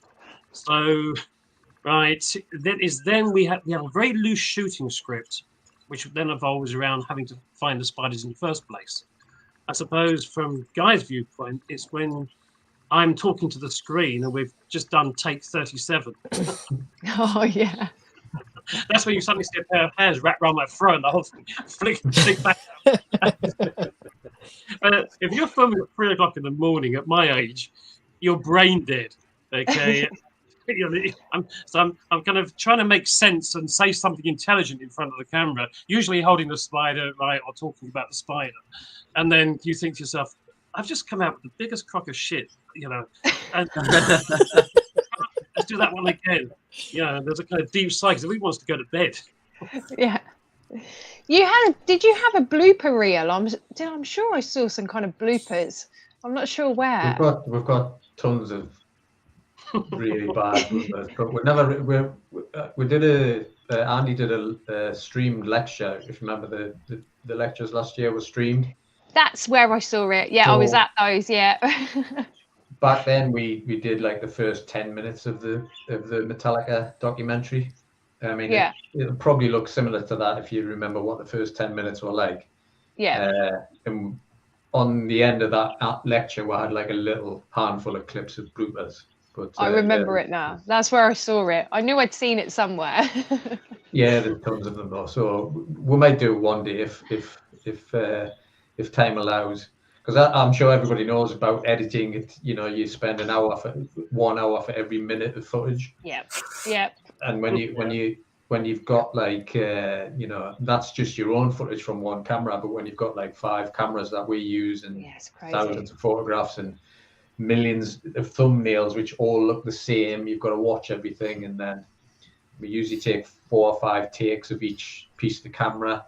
Because the first one might be perfect and it might be the one we're going to use, but we'll still do 4 or 5 more after that, just in case something ticks in Andy's head and he remembers something, or maybe he forgets something, or as he does, he'll basically talk about a completely different spider that, you know, was filmed 2 days ago, and he's got the wrong spider in his hand, and I'm like, hold on. and then you've got to watch it back on the camera at the time to make sure that the sound's all right. It's really in depth. That's why we need a month, really. A month sounds a long time, but you know, time goes fast when you work. Yeah, I was going to say, something like the Brachypelma one was a perfect example of the amount of spiders were found in that trip and crammed all into them documentaries. So that was great documentaries they were. We always have a bit of a joke when we say like it's not a holiday, so we can be in like unbelievable beaches on the coast of Mexico, and we're facing the other way. We're facing to the dirty roadside, and behind is all this epic scenery, and we're just spending all the time just looking at the bushes. But we always, even when we're on like amazing, beautiful hillsides and on tropical beaches, we always say, it's not a holiday. Remember, it's not a holiday. And it is a bit of a joke, that, but it really isn't. After 4 weeks of traveling, you know, through Mexico, through India, it's hard work. You are absolutely worn out by the end of it. I can imagine. The biggest part of it, I think, is finding a team that you can actually survive with, that don't get on your nerves, and that you don't want to. I mean, we all want to murder each other at some point on the trip, but if you can get past that part of it, if you can get past it. So, I would recommend, if anybody wants to do their own field trip, you've got to really trust the person that you're traveling with. Whatever you do initially, don't go for a month. Because it's hard work. Your best mate after 2 weeks, sleeping in the same room with them and not being away from them for 2-3 weeks, you know, it can be difficult. I can imagine. So, but definitely, I always find people say that it's difficult to do as well. I don't think it is difficult. If you've got, the difficult part would be having the time to do it and also having the cash to do it. But the actual, you know, your first experience of seeing stuff in the wild, you know, it could be quite easy, really. Cyprus, something like that. You can see tarantulas there quite easily, and that's a popular holiday destination. So, I'm just lucky that Andy has me on board of his vision, and I'm eternally grateful to be part of that team, and that we haven't murdered each other yet. Maybe next year, or maybe this year. Did you have another question, Jerimie, at all? Yeah, I was going to ask, like how you guys plan out to record documentaries, but you guys have already talked about that a lot. So I'll change the question a little bit. So you were saying earlier how the 20 difference between when you first went to the location, you found all the spiders, and then you come back, it's all housing. So if that ever happened on a trip, how would you guys work around that? Would you talk to the locals to see if they know spots, or would you try to just find out yourselves? We hoof it, basically, right? We had a couple of times in Mexico and in India as well, where we've gone back to places where, let's say, 10 years ago, we found the material, only to find, for instance, right, being completely cleared. In that situation, we basically, you look at the hillside again, drive round it, and that could take you 2 days, or hit it from a completely different direction, right? Or we look at the maps, we read the maps. If you've been doing this for as long as we have, you can kind of look at the if you want the geography, the geology, and then it kind of work out where they could possibly be alternative places. And then we hit the area and we literally stop anybody working in the forest. We are really after woodcutters. In India and pretty much all over the world, there's people that live and work in the forest, and we talk to them. We have these big plastic spiders, which we generally paint up to look like the real thing, and we found photographs don't work, right, believe it or not. Generally, with a big plastic spider, you go, have you seen this? And they go, right, and then we find it just outside their house. All right, they go, they're down the road. In fact, sometimes we've actually been just almost like a specific tree. Some old boy's gone, down the road, blah blah blah, right, and then in Rufalata, right, we were actually collected by a kid on a motorbike. We followed the motorbike, right, me and Paul Carpenter, and he just led us to a tree and said, "It's in there." Right, so you talk to locals. 20 years ago, 15 years ago, I had a couple of Indian students working with me. I paid them; they were part of my team, and it meant I could gather huge amounts of folklore. So we could actually talk to them, and then I put in, what do you know about the spiders? And have you heard any folklore, any legends, or about when you were a child? Were you told stories about these spiders? And suddenly you get all this amazing, fascinating folklore and mythology start coming in, which I hope to use a lot of that in the new documentary. But to go back to your original part of your question, I've been planning these documentaries out for 40 years. Okay, 30 odd years ago, I wrote a couple of the major reference works on tarantula spiders, but it meant I was actually in the university libraries or museums all over Europe and the UK, and I got into the archives, and my passion is not just the science, it's the history, arachnoid history. So from that very early stages, I was busily researching the actual collectors. So the documentaries are based on research that's taken place now for about 35, 40 years. And I've got this huge archives of database and material that I've built up, which I'm now turning into documentaries. I suppose 30 years ago, I'd have turned them into books, but the day of the book in some ways, right, is now being surpassed by the day of the documentary. What we can do with a documentary is so much bigger than just working with text on a page. I can actually go out there, film the spiders. And as I've said to my team a number of times, the footage that we're filming, in many cases, is probably going to be the only footage of these spiders in the field in 100 years' time.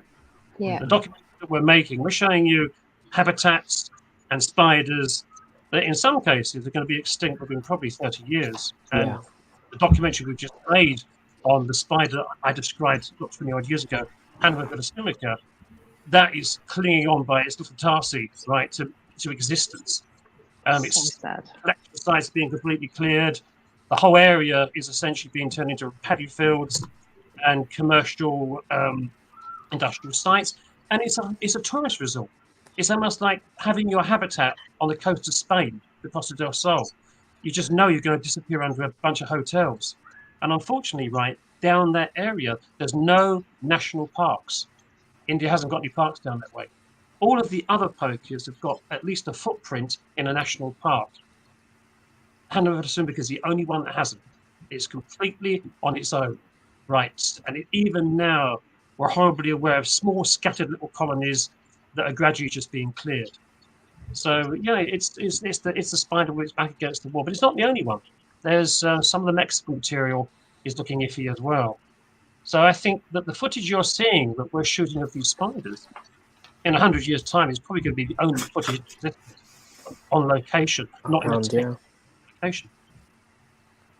And that's actually it's a really sad thought, that is, isn't it? That in 100 years' time, like those certain tarantulas will just not be around in the wild, and that kind of devastates me a little bit, to be honest. Yeah, because it's just we want nothing else. Then I mean, I love obviously keeping them, and my collection, I love it, but I would love to see them in the wild. I'd much prefer that than having them in an enclosure. Although they're captive bred. This is it, but them in their natural habitat doing what they naturally do without the interference of humans is something that, it blows me away. And for it to then be lost because of humans most of the time, it's just really sad. Really, really sad. I think Andy's actually going to talk about in the documentary about how 20 years ago when he discovered them, that they did actually try their best to set up a sanctuary in that area. But did they?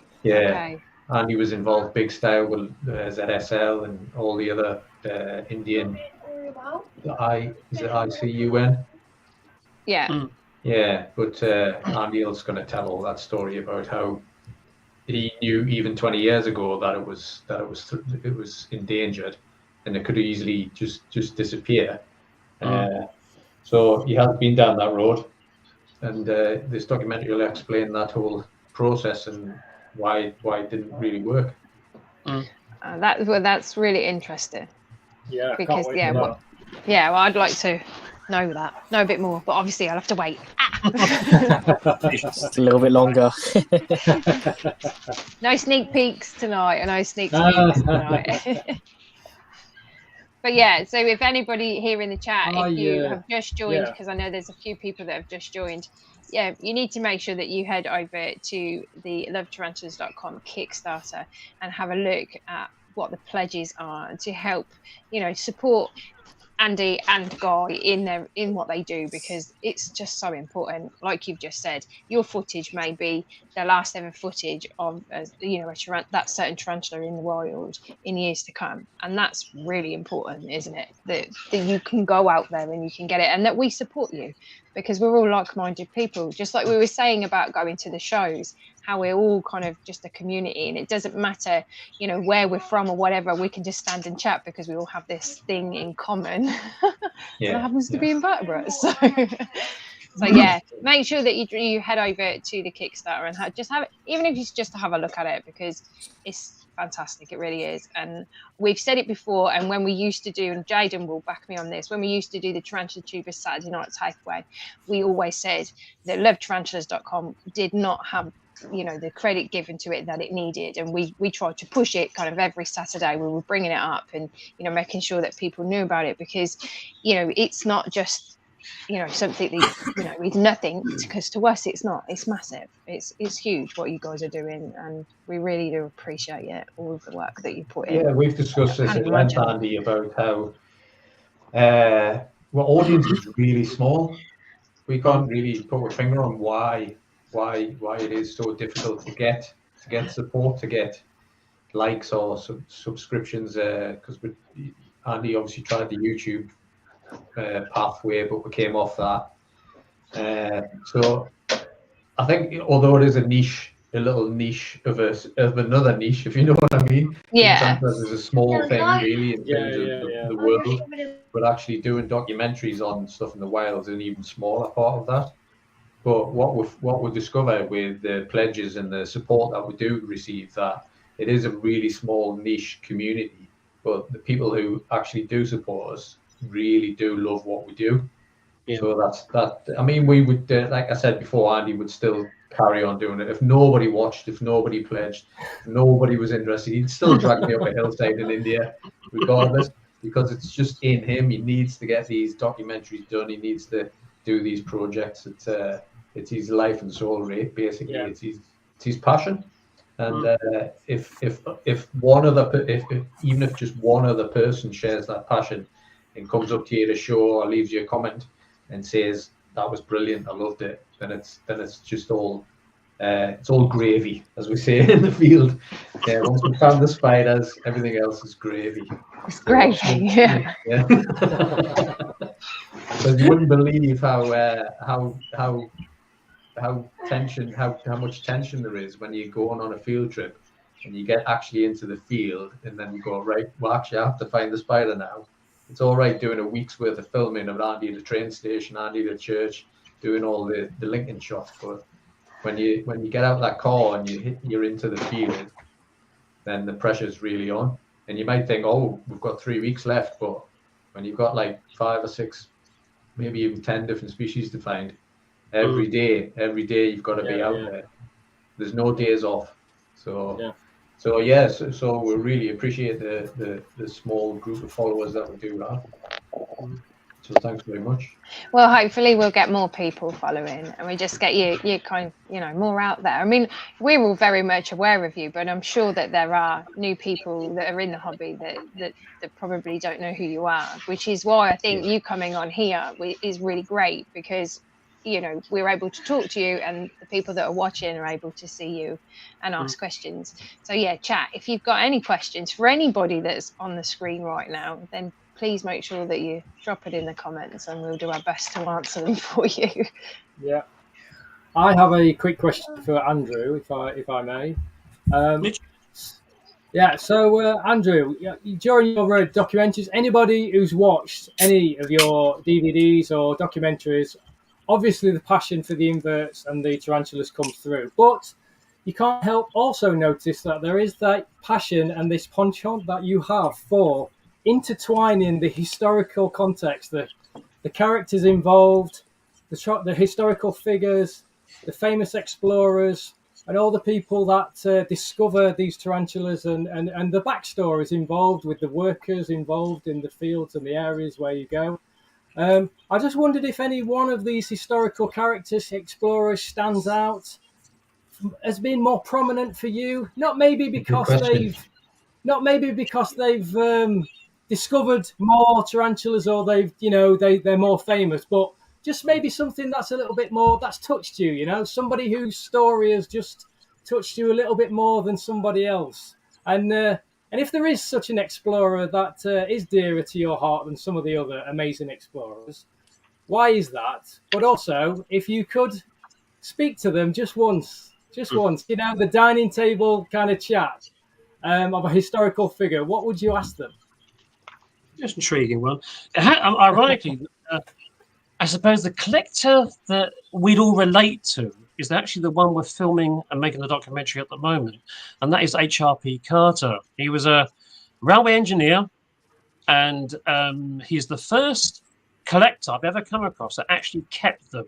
He was fascinated by them. He actually named them embroidery spiders, because that's what he called pokies, embroidery spiders. And he approached Reginald Pocock, the British Museum, and wrote him a series of letters, and I've got copies of the letters, where he simply goes, I've stumbled upon this most amazing, breathtaking spider, which I'm calling an embroidery spider, because it looks like my wife's embroidery. Right. Obviously, imagine somebody doing a load of kind of sort of embroidery, and the pattern he thought reminded him of his wife's embroidery. But he actually kept them in goldfish bowls. So we know that he was keeping these spiders, and he made best mates with Thurston, who was the senior curator of the Madras Museum at that time. And the pair of them basically went out into the hills collecting these spiders, keeping them, and then did a series of scientific experiments. Like they sussed out some local folklore that these spiders killed cows. So the local Indians were killing them because of, as far as they were concerned. And we come across this mythology before in Mexico, South America, where the spider is actually responsible for taking out a cow or a goat or whatever it happens to be.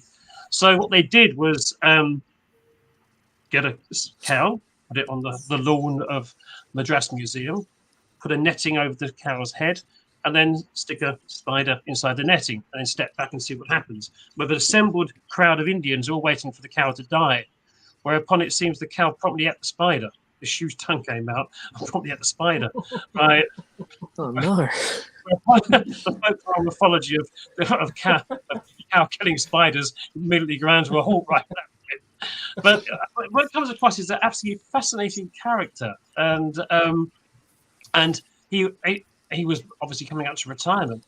So he actually then got a whole bunch of young engineers working on the Madras Railway line to, even though he was returning back to the UK, to collect these spiders for Reginald Pocock. So then we suddenly have another bunch of young engineers who are busily collecting as well. And between them, 2/3 of all pokies that come from India were essentially collected by Carter and his little team. So, yeah, right. Yeah, he retires to South East London, died of throat cancer, right, quite in his mid-60s. And if I could actually meet up at a dinner table with him, it would be fascinating to kind of just talk to him about what drew him to these spiders in the first place. And I know that his first one he ever came across was as an engineer in the engineering sheds at the Madras Railway, and it seems one came in on a stack of railway sleepers, and the Indians immediately pointed out this huge spider. Carter immediately bagged it, and he had absolutely no idea where it came from, because the railway sleepers came from Burma. They were Burmese teak. Oh. So at that point, he's suddenly because of obviously all the Indians working in the tram sheds, etc., of the Madras Railway line, none of these guys were out in the hills, and none of them recognized the spider as being Indian. So the first one they actually had was sent to Pocock. He said, well, it could be Indian, but it could just as easily come from Burma. Right, so you've got this kind of mystery spider, and then he goes out to try and find these damn things, right? So yeah, it's he's a fascinating character. Yeah, excellent. Great. That sounds so like I could listen to you talk about that all day. I know. It's just so wonderfully British when you think about it, right?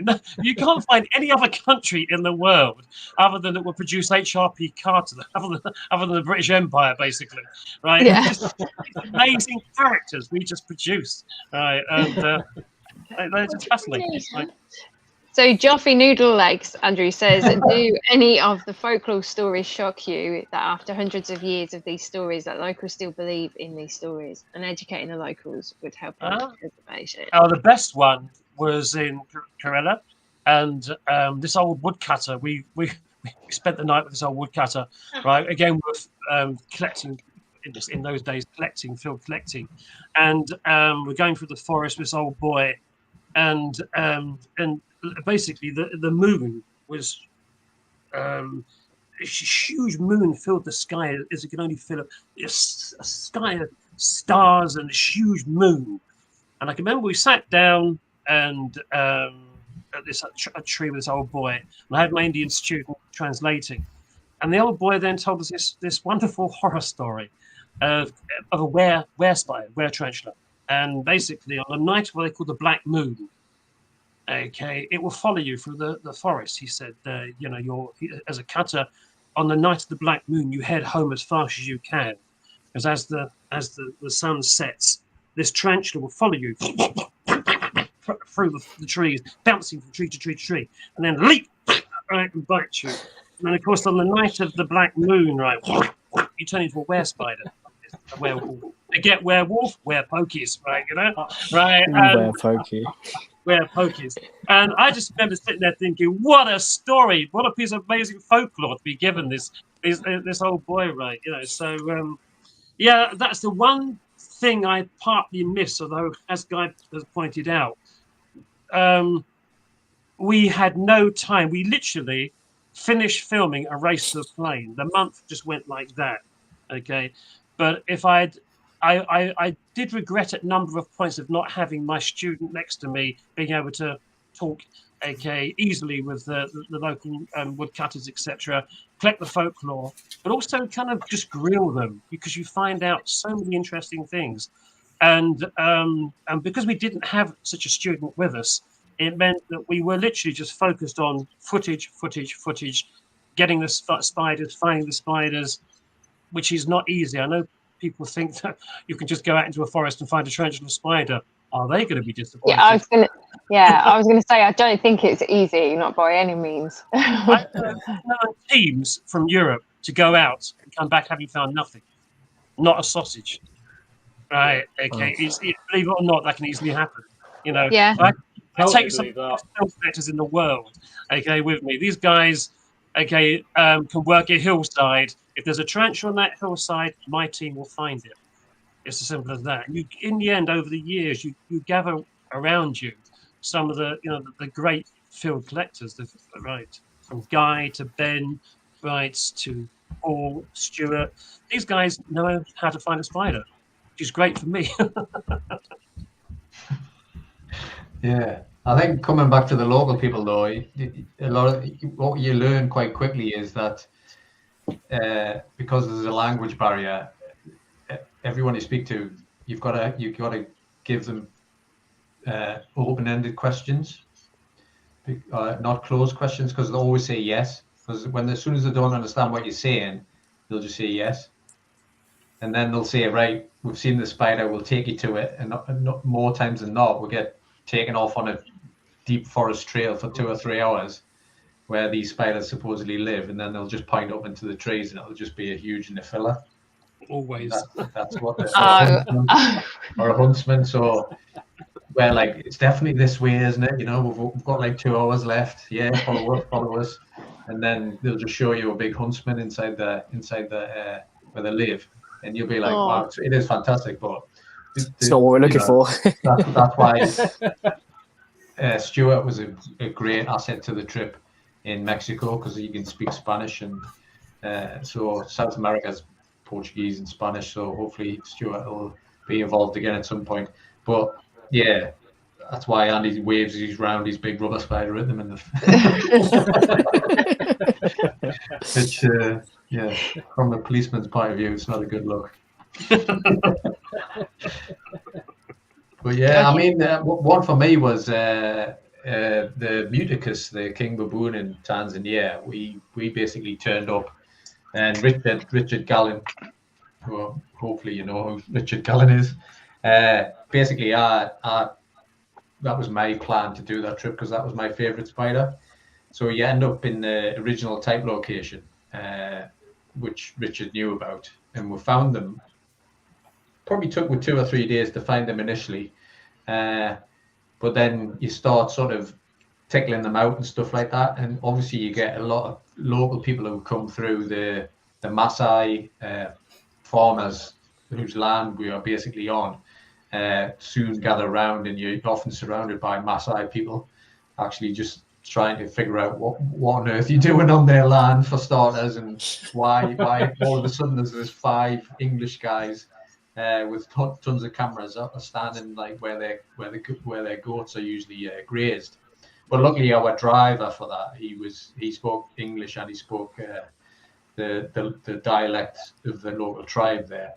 So we eventually extracted this spider out of the hole in the ground, and this huge female came out, and the look on the faces of the local Maasai people, because you've got to remember the males are quite small, and they're probably the ones who've seen. And we're talking about farmers who are like 15, 16 years old with their friends. And the look on their faces when this huge female king baboon came out of the ground, they were like, hold on, what on earth is this? This actually lives where I live. So my goat's eaten here. Yeah. So they'll see the males from time to time, I'm sure, climbing through their camps. But like, there's very few people who've actually seen the things which live where they live. South Africa was another one. We went to do collection at that point with permits with Richard again, and we always go to the park office and introduce ourselves and say, here's what permits, we're going to be here for a couple of days. And the guy behind the desk who had worked there for 30 years said like, oh, good luck, because there's no tarantulas around here. And within 50 yards of his office when we went out, we found one, a really big one, just in the hole in the ground, obviously. And then we called him across and we went, there's one there. And he was like, wow. He'd worked there 30 years sitting in the office in this national park, never seen the spiders, which were 50 yards outside of where his office was. So I suppose if you're not interested in them, you're not going to actually find them. No. So yeah. It sounds like you have such like amazing fun though. I know obviously it must be stressful and and exhausting and difficult, but at the same time it must, as you're tickling and then that big female comes out, like what did you think? Like they obviously were shocked, like, oh my god, it's huge. But what did you think when it came up? Was you like, oh yeah, we found it? Well, I just can't imagine how excited I would be. I think that one was a special one because, like I say, I had sort of I'd initially put the idea forward to Richard and Paul that was my favourite spider. If I could choose to see a spider in the wild, it's got to be that one. So that field trip came out of that. And then you probably don't know Mark. Mark's Paul's stepbrother, and he's been on lots of trips with us, and he's a great person to travel with. But to be honest, he's not really that into spiders. He's more into the traveling, so I always call him the most hated person in the spider world because he's seen so many tarantulas in the wild, and he's not really bothered. But he's always the one that finds the ones first, which is really irritating. So we're searching this area of scrubland in Tanzania, and we all spread out, and we're just looking around, obviously looking for big holes in the ground. And what always happens in these situations is you get Mark's voice just appears from from the distance going, Paul, the spider we're looking for, is it red? And you're like, oh, he's found it. And then we all find it. And then the relief, if you're actually finding it, that's the big thing. Then you can relax a little bit because you're actually in the right spot and they're there. And if there's one, chances are there's more. But with Muticus, it's so widespread over a huge, vast area. So I think we came back the next day and Richard found the next one. And I was gutted because I was like, this is my trip. This is my spider. I really need to find my own spider. And I think it was about the third day, I watched Paul walk towards me, and there was a big acacia bush in front of him. And he went left around it, and I went right. And as I looked down on my side, there was a big hole on the ground. And it was a bit, I felt like Wolverine in the films where you fall to your knees and the camera pans up and you go, yes! Literally my heart was pounded out my chest. I was like, actually, I've found one. I've actually seen one. And like, that's if you can imagine traveling all that way and putting all that effort in and not finding anything, which it does happen. Africa is really difficult. And then you stick the piece of grass in and it appears and you're just like, that's it, job done. Job done. Yeah. And then you can relax after that point because you've achieved what you were there for. I was just wondering whether or not you guys have a little like competition between each other. Always a competition. What's the kind of wages that you have going on, or don't you want to tell us? Not really wages, but just it's always just the first one of the trips, the most important one. Yeah. Absolutely. That person buys the beer the first one, right? Yeah, well, you know. Yeah. Or maybe there's a forfeit for the last person to find something. No, because you often get people who don't find anything. It's really you get people, especially not who maybe are a little bit less experienced. And I was probably the same back in the day, and I am a little bit now. You get out into a new area, and you got to remember it's really, really hot, really uncomfortable, and like really humid. And it's hard work. You've got all the gear with you on your back, mosquitoes and everything, and you're getting bitten to pieces. And so usually what you find is a lot of people after about 10 or 15 minutes, because they haven't found anything, they get really not bored, but they just get disheartened by it. And you've got to push through that and think, come on. I mean, Andy took us. Thankfully it was near the end, but in India, Andy took me up this huge hillside. And I'm not joking. It was this sheer rock face, and all credit to Andy. He's the oldest one of the lot of it, and he's probably the fittest, to be honest.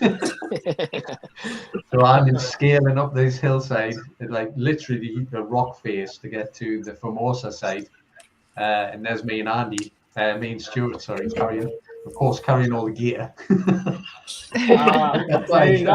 That's the only brings younger people, you see.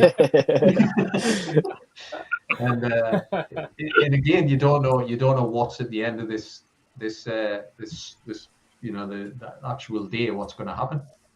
Yeah. So I mean, a lot of people get frustrated. They think it's easy. They think you just get out the car, or you get into the forest, or you get onto the hillside, and like there's a spider. You can't do that in certain places. Costa Rica is a bit like that. Costa Rica is brilliant for spiders in a quite an easy, accessible country. But Africa, we do 2-3 week trips in the past, and we'd be happy with 3 species. Yeah. Maybe even 2.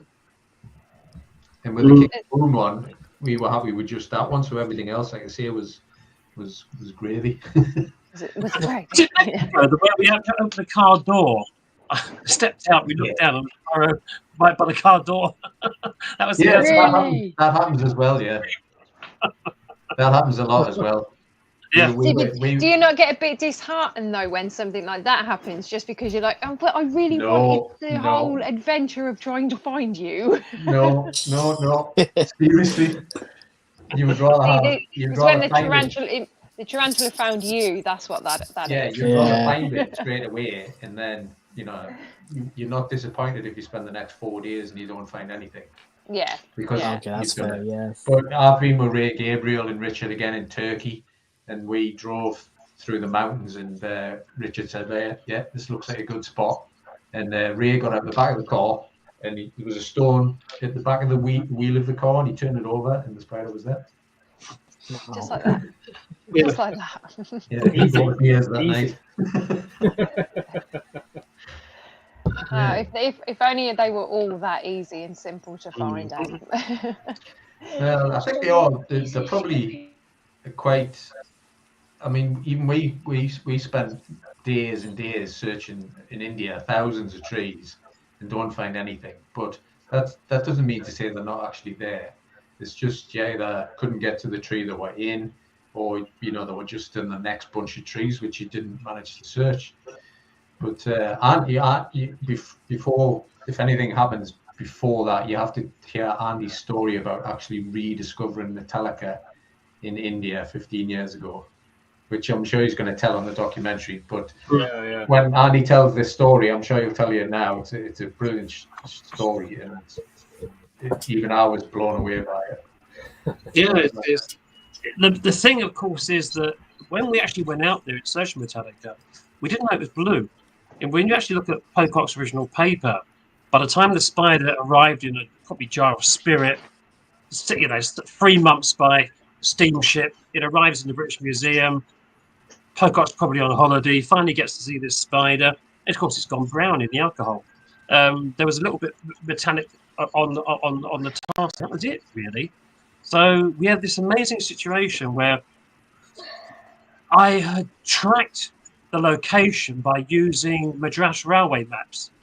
It was a kind of it was a project for about 20 years ago now, and it was financed by USA Fish and Wildlife, and myself, Rick West, Peter Kirk, were basically employed to go out and teach young Indian researchers and students how to identify the coastal area and how to find them in the field. And we did a series of lectures, etc.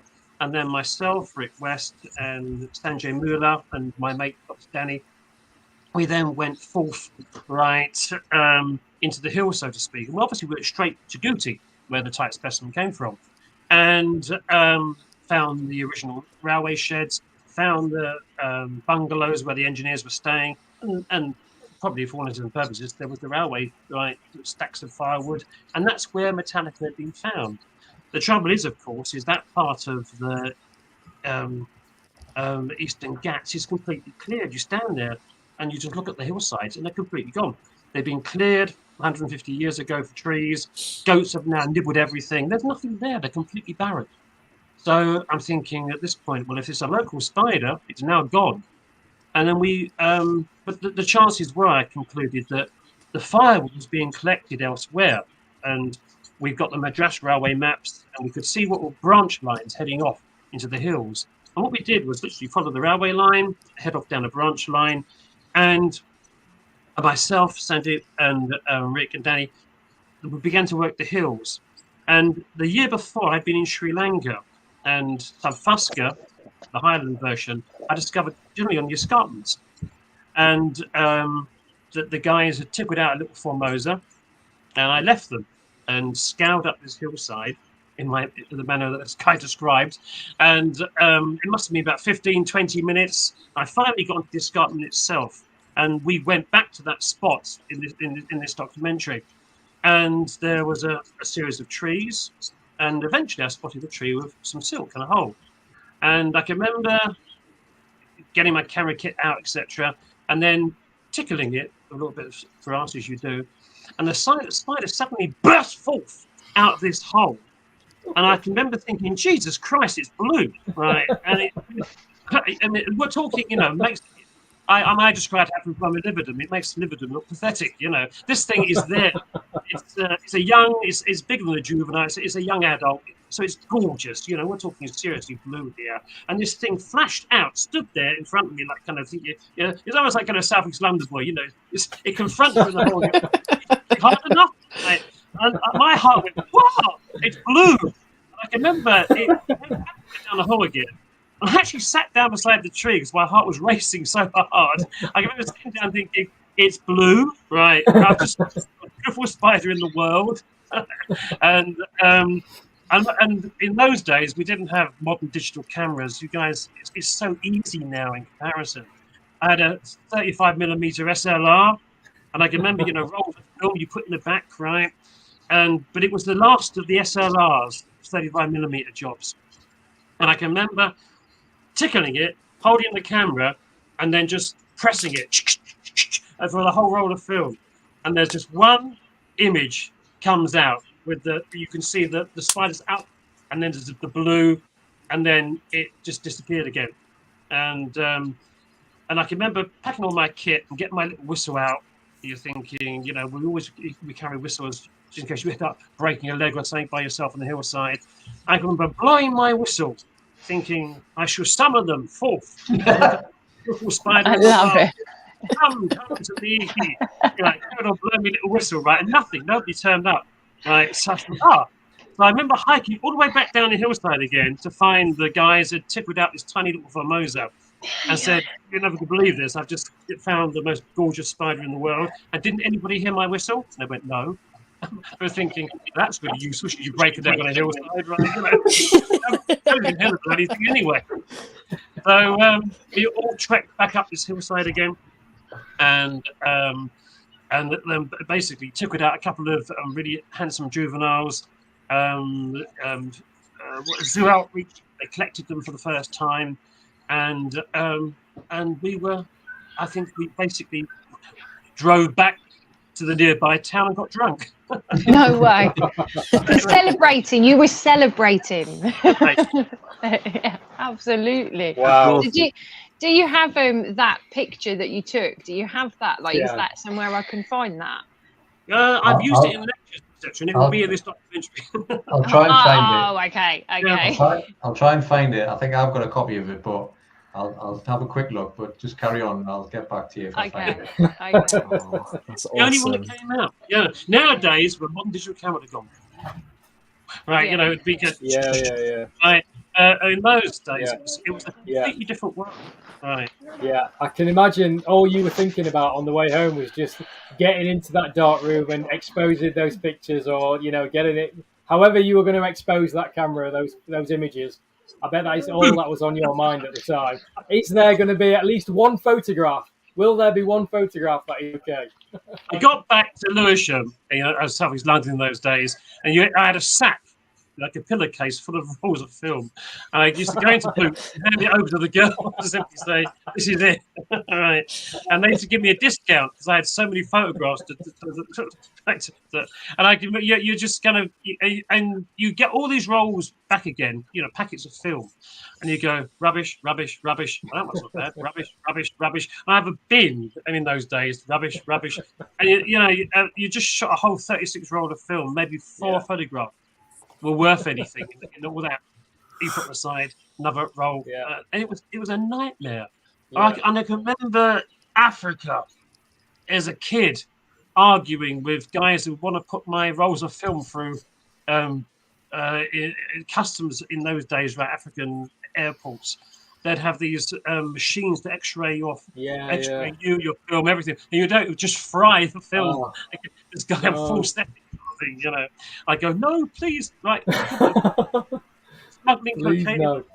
Have a look at me. Right, that was another world. So much easier now. You think it's so much easier, but I still do it these days. I take about 100 photos of one tarantula, and then there's only one picture out of all those 100 that are really good. You roll the film. Well, this is true. Right. I have to pay for iCloud instead. To store them. I have to pay for more storage now. Yes, I see. Yeah, stupid. Crazy amount of photos I've got on my phone. It's unreal. Yeah. So the last question that I had for Luke was how many tarantulas do you actually own? So I think it'd be good to put that around the screen. So we'll start with Luke. I own about 60 odd now. Nice. And I hate to say it, at least 20 of them are P Metallicas. Really? Why do you hate to say that? Well, that's good. I absolutely love them, and I have them from adults to slings. And it's a really bad habit now because every show I go to, You pick up that I organise, I have to bring back a P Metallica, and I write which show it came from. But you see, that's awesome. So that's my little keepsake, because obviously Yeah. I don't get to see half the show like you guys do. So I only get to see the end. So you know. So that's my little treat to myself. I like that. I might have to think of that for myself. Always get the same. Yeah, I've got other inverts, as not just tarantulas. You know, I have ants and I have mantises. What else have I got? I'm trying to look around the room like that. Everyone's going like that. Yeah. What else? Obviously, I have African land snails and etc. And I believe I'm very lucky that I am being gifted some leaf cutters, which I've always wanted to keep. Nice. So I do get some really nice little things given to me by traders.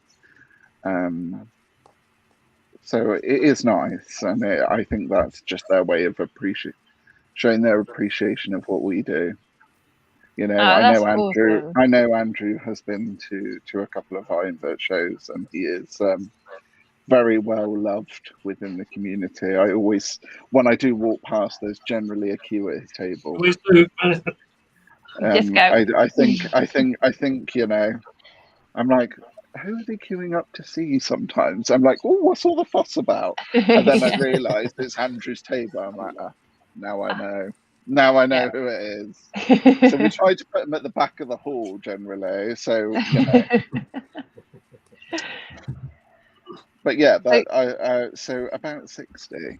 About 60. But that's a nice number. I don't count anymore because, you know, the other half don't like them. So yeah. If I count them, that means I have to admit to more than probably there are. Everybody does that though. I don't count anymore just because I like lying to myself. So I have 20. Yeah. It's not about how many you have, it's about how much space you have left. That's all. It's very true. It's very true. I could quite easily fill quite a lot more space. But I think he would kill me. How many have you got, Jerimie? I'd say, God. Say looking around and counting. I'm trying to do a rough count. I'd say roughly around 50 to 60 as well. Is that just tarantulas? That's just tarantulas, and I keep a variety of stuff. Jerimie's got a lot of other invertebrates. Yeah. All the stuff up there. Yeah, that's so cool.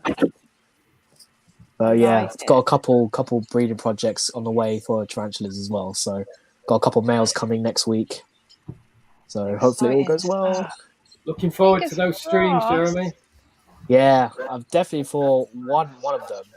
I'm definitely going to stream it for sure. Yeah, absolutely. You've got to. And Mitch, how many have you got? I mean, obviously, I'm a breeder and a seller, so I've got a lot. It depends if you count the slings. I mean, I've probably got hundreds. I've got hundreds and hundreds of slings that I take to the shows. But I've got my own little niche corner. Half of my shed and the bug room in the house is all the selling stuff. But actual larger tarantulas, my own breeding stock, I would say I've probably got between 40 and 50 larger tarantulas. That's my own personal breeding and just my own hobby kind of stuff. I've got three. I do have 3 Metallicas in my collection, which I really absolutely love. So yeah. But I've got a wide variety, and as you know, I sell. I breed and sell a wide variety of inverts, mantis and scorpions, and lots of other things. But actual tarantulas, I would say 40, 50, but then I've got hundreds of slings as well. So again, I don't actually know, to be honest. It's a lot. It's just a lot. A lot. Say no more. And Andrew, how many have you got? It tends to be the spiders that we happen to be doing a particular documentary of that particular moment, obviously, because I need to have at least one I can put on my hand and just talk to, right, when we're doing the documentary. So generally, on average, there's generally about 10. There's a hardcore about 5 that I've had for, I don't know, 20 odd years plus, basically. Oh. And then every so often I have some really interesting stuff. Then, of course, Guy comes round and bags it. Getting the blame, Guy. He does where we go. Well, hey, wait a minute. What's that? That's Metallica, right? Well, and then, listen, a couple of days later, it goes, right? You know, I had a lovely Amelia. Oh, my Amelia was beautiful, right? She was, but that was bagged as well, right? You know, so where do you think that Amelia ended up? That's with your male. That's the one that made it. Is that the Amelia? Yeah. Is that the female? My male nicked it from Andy's collection. Oh wow, that's insane. Brought it up to the northeast and got your male. So, Southern girl goes north, right? Yeah, that's so cool. It was you just all of a sudden was like, I managed to get my hands on a female Amelia. Have you still got your male available? Yeah, of course. That's sneaked out of Andy's office. I'll be top. Yeah, so I will send you that male back. He's fine. I've had him in again with the female, but she wasn't too keen the first time round. And no, she wasn't at all, was she? She's less keen now. She just keeps running off, so it seems a shame to hang on to him. He's still very active. He's still trying to get out of the box. So I'll be in touch with you, organised, send us back. Yeah, no worries. That's cool. No worries. So my female, I'm on day 44 of her sitting on the egg. Oh, that's pretty good. That's really That's good. good. So I'm nerve wracking now, though. Now I'm like, yeah, I have to tell myself, don't leave her.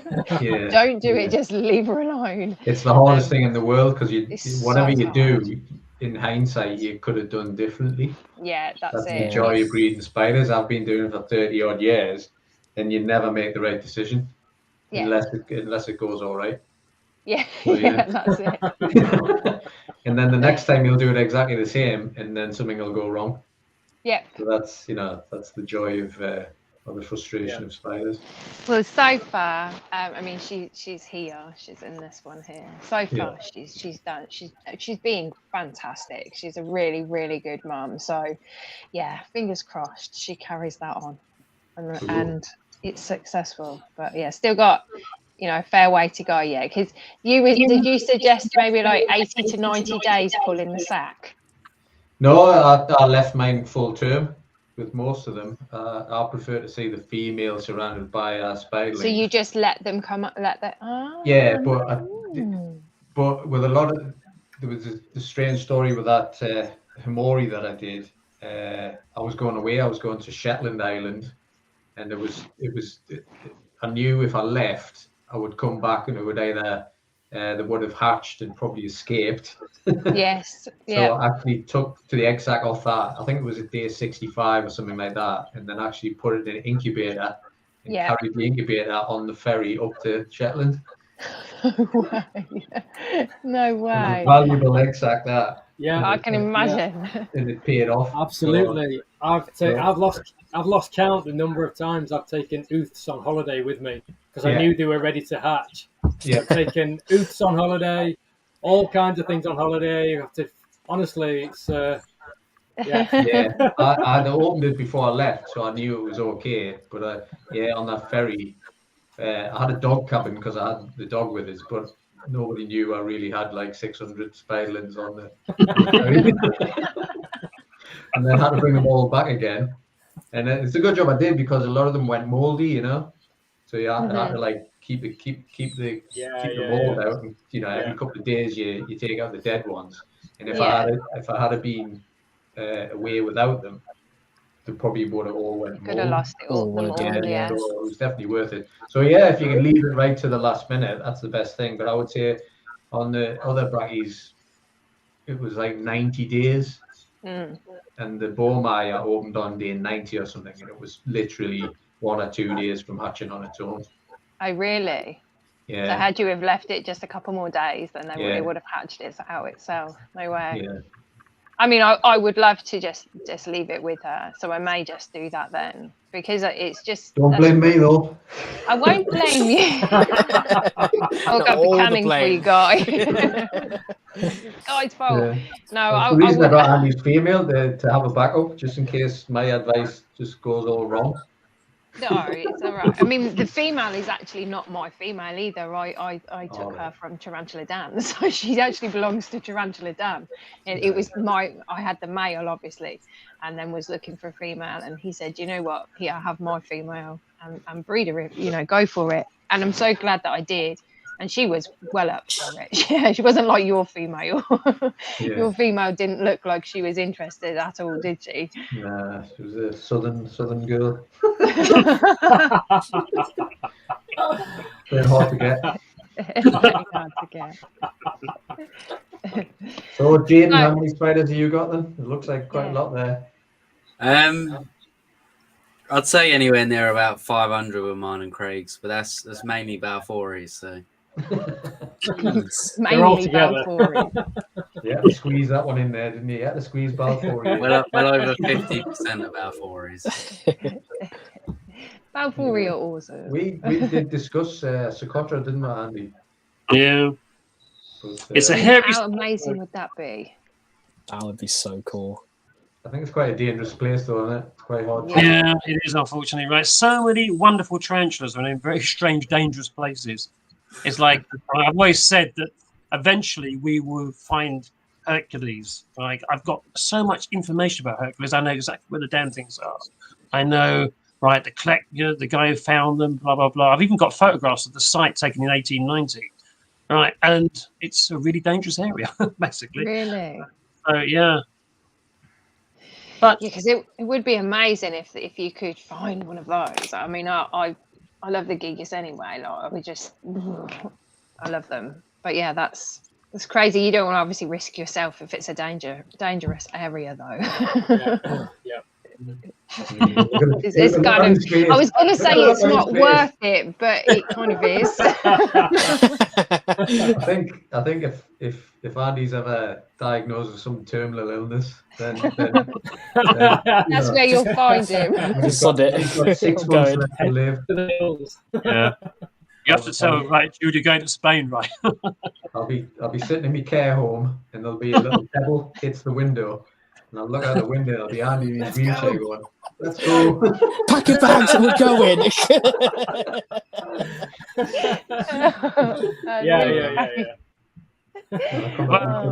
African do it. How old is he now? 90 odd, right? So I should be dragging you across hillsides at 90. Hopefully.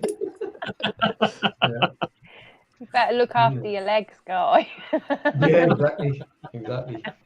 So, in terms of spiders, I've only got about 50 or 60 now. Because in the last 10 years, I've taken a leaf out of Andy's book and did the books and stuff things, taking animals into schools and educational talks. So a lot of my own tarantula-only collection got replaced by snakes and lizards and frogs, etc. Because back in the day, I probably had 700 adults. But, oh, really? Yeah. Back in the day, back in the bad old days or the good old days, depending on your perspective. But yeah, so, but you know, I've been doing it for 33 years now, I think. Man and boy. Yeah. It ebbs and flows over the years, doesn't it? So. Yeah, I mean, I don't think I'll ever be without them, but no. 700 is a bit ridiculous, I think. It became almost impossible to maintain them properly.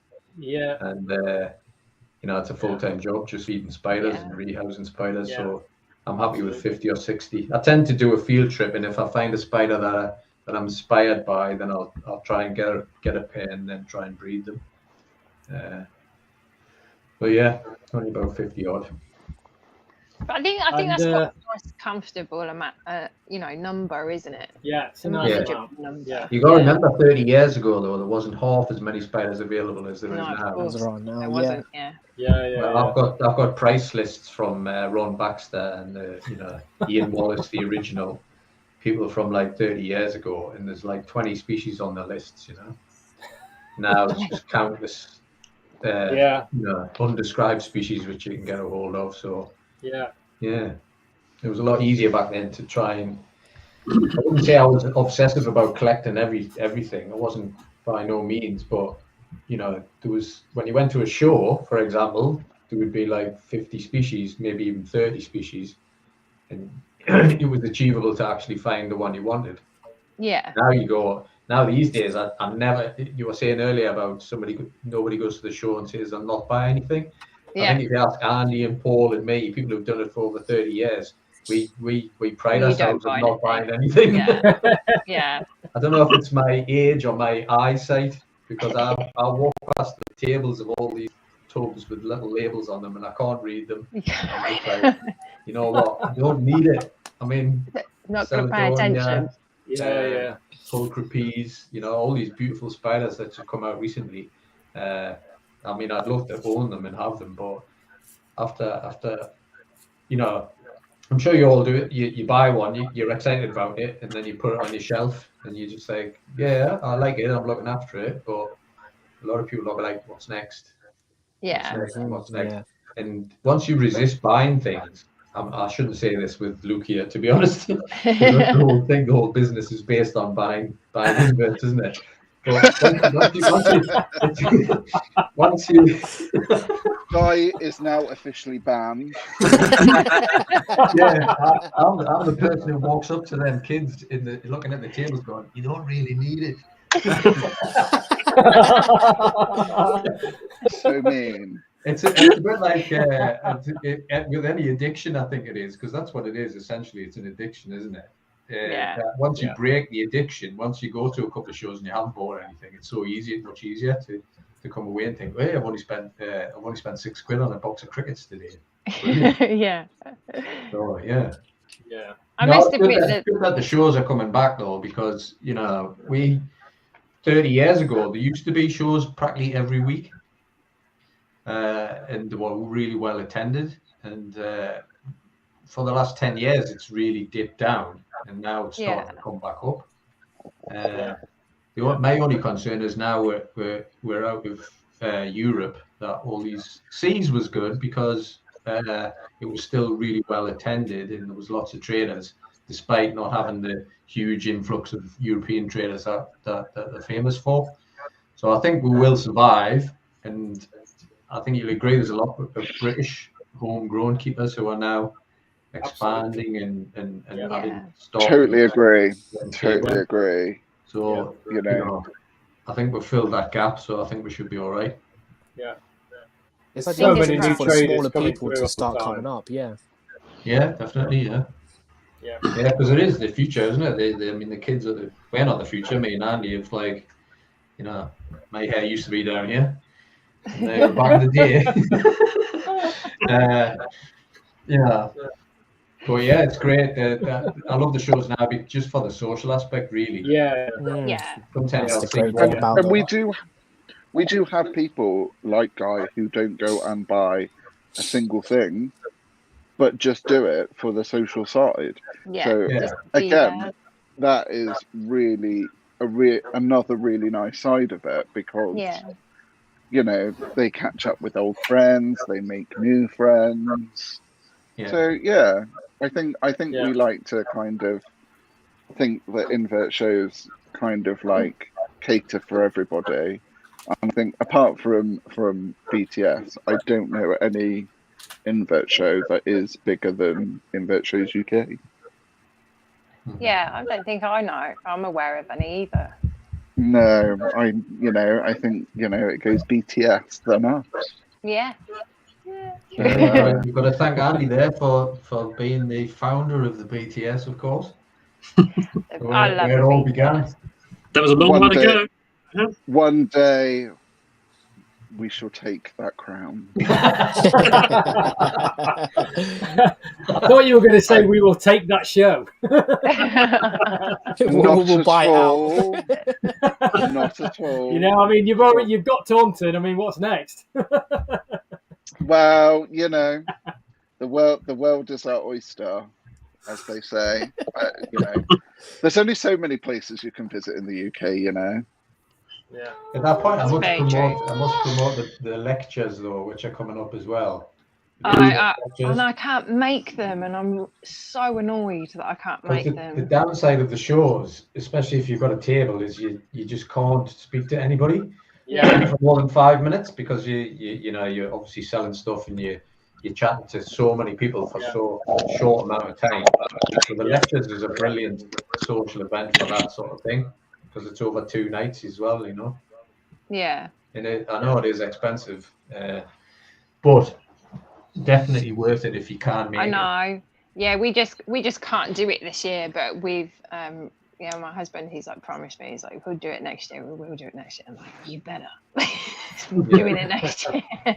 Because the last one if next year comes and we're not doing it, then the last one was just before the lockdown came, wasn't it, Andy? We were all drinking coffee, and Michael Jacoby was over from America, and he wasn't sure if he was going to get home because of the lockdown and the airports closing and everything. So it was a really strange experience. Everyone's excited to be together, but also there was this shadow of COVID hanging over us, thinking, what on earth is happening? Because the news has been updated every 5 minutes, and it was just a crazy experience. Yeah, totally crazy. We're back, hopefully some new people there as well this time. Yeah, I really look forward to it. I mean, you meet up with old mates. It's a weekend of just spiders, chit chat, right? Planning out. We talk about what expeditions have been out, etc. What adventures have been told, and of course, right, the lectures as well. It's a big learning experience. Yeah. Right. When you get to my age and you've been doing this for as long as I have, I always tell the guys, right, you kind of at some point realize how little you actually know. We learn something new every day, though, don't we? Yeah. You know. But yeah, it's awesome, and I wish that I could have, made the lectures this year, but I just can't. But I will be, hopefully, find out some information once it's all done. So anyway, I think that this kind of leads us into a nice bit to then play this video that I've got. So is everybody sticking around? You don't have to stay if you don't want to, but you're more than welcome to stay, because then once this is played... Guys, you have to excuse me, because I'm going to have to go to bed. Believe it or not, I'm up at 5 tomorrow morning, right? That's okay. I just right. looked at the time and I was a little bit like, oh God, it's 10:30 and I haven't done it yet. But that's okay. I'm so grateful that you joined. It's been absolutely amazing to have you here, Andrew. It just, wonderful. Thank you so much for coming on, and I hope that your Kickstarter you get more. And like I said, it ends on Monday, I do believe. So you got to do that when Andy leaves. Time for my nap, right? Right, lots of love, you guys. Okay, right, and I'll say good night. Right, Thank you so much, Andy. See you later. Thank you. Take care. Bye. Good night. Thank you very much. Thank you. Right. Bye. Oh, that was amazing. Now he's gone. I'll talk about him. Now we can talk. Yeah. So, guy, that Andrew. Come on, man. Come on. What's he really like? This is it, man. I knew he was going to say dish the dirt. Right, so we've got this video then. So this video that I've put together, it contains clips from the videos, the Invert Shows UK videos from some of the YouTubers. So they sent me over their clips, except for Tarantula Dan. Now, Tarantula Dan is featured in this, but he was too busy, but he was really wanted to be involved, and he got some amazing footage on his channel. And so he gave me permission, excuse me, oh God, excuse me, to take whatever I wanted from the show videos. So the part that plays with Dan, that's my edit. I just want to let you know it's my edit on his edit, if that makes sense. So yeah, so are we ready? Do you want to see this? Yes. Okay, I hope it's not laggy and it just plays for me. Let's have a look. Oh. Go.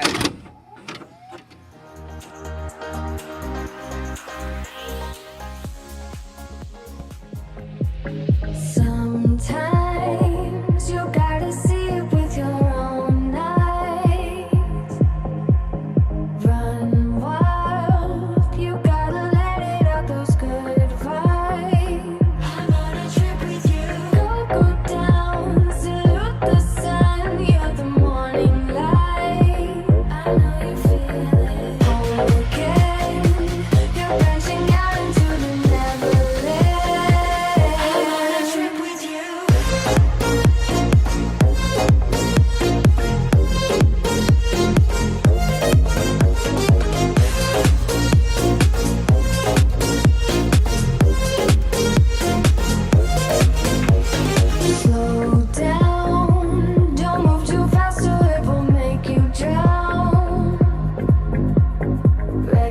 yourself. We gotta move into a common ground. I'm on a trip with you. You are not alone in this. I am by your side. Let go. I got you through the woods of your time. I'm on a trip with you.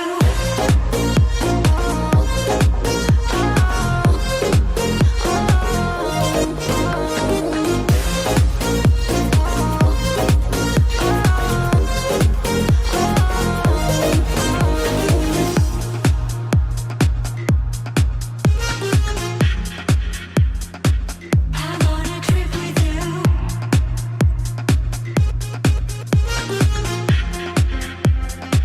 I'm on a trip with you.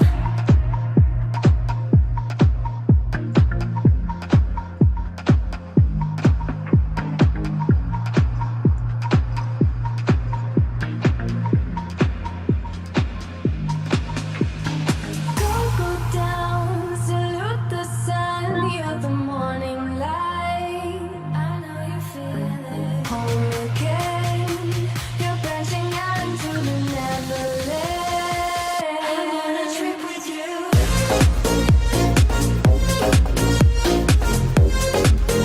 I'm on a trip with you.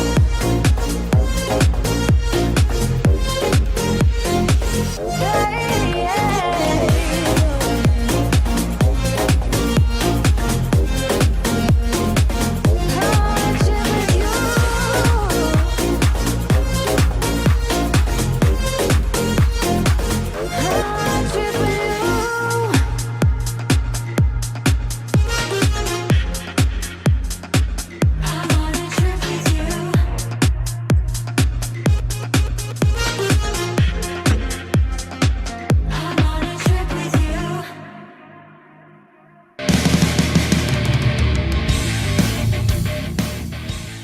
One for you, bud. Sweet. This is the chili sauce, man. What chilies is this? Do I need a big Apache. dollop or? That's a nice one. It is. Yeah.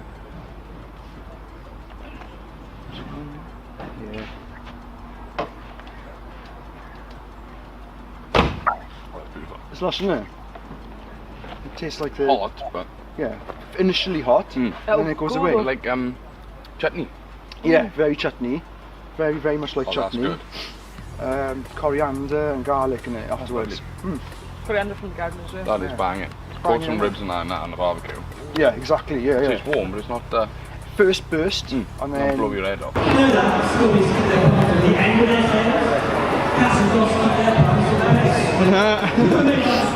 Not yet.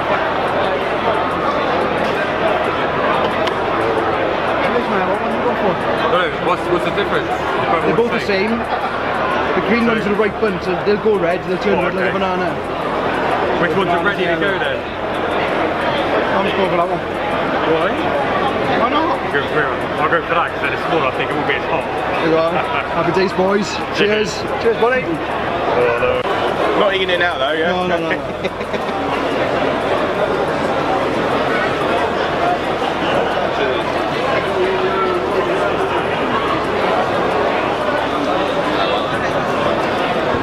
Your turn. Yeah, pick my poison! Pick your weapon, yeah. Okay. Oh, we've had a try. I'm not going to jalapenos. I could be dead the next time.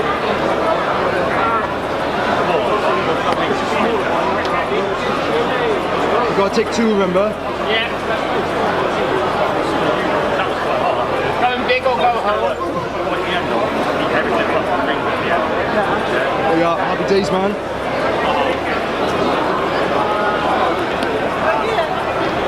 Danny's going to feel the burn.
It's Amy!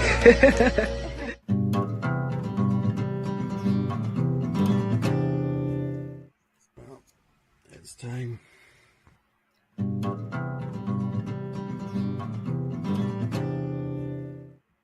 First ever Scottish Invert show. Hey! Obligatory driving scene! Yeah! We'll just stop all this peanut dude.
That's right, sis.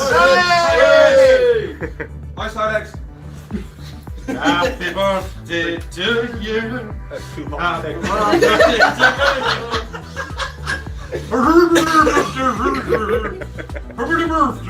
Here he is. Hey, good night. Oh, we're all on. Please do not swear. I'll have you. No, that has been shared by myself. Would you like?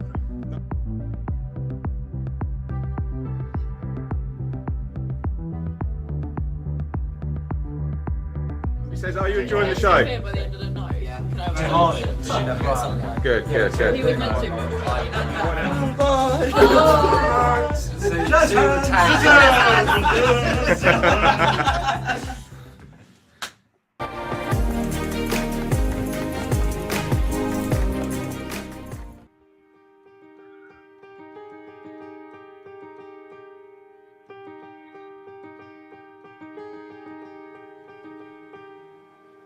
I found this great man here. He is the man of YouTube in the UK. I'm better than Petco. Don't tell Petco we said that. Tell him. Why, he's only over there. Go tell him yourself. I told him. You tell him all the time, don't you? Yeah, all the time. But yeah, great man. The spider shop, none less. So. Oh, I think it's really cool. Hi! Panning around, and then just here. It's this. I don't really know who this is. We don't know him. Yeah, he's not with us. Angela, hello Angela. She's gonna love that. Yeah. So we are outside because it is carnage. It is crazy in there. It's crazy in there. So we come out for a break. Good idea. So we're about to do the raffle and she's not entered it.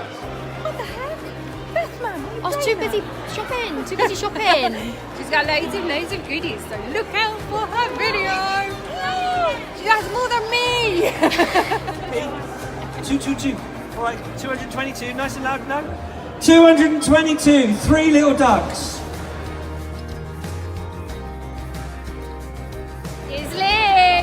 Lee's Hello. Readers. If you haven't already checked out his channel, then do it. So you know that he did pet rock arts with me, and he is awesome. She's amazing. And it's too busy in here. So random. Oh god. What was the video?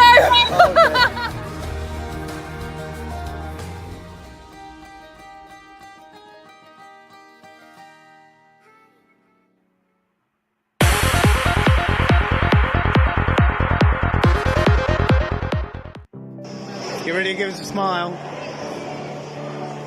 You ready? Is it close up? 3.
nailed it.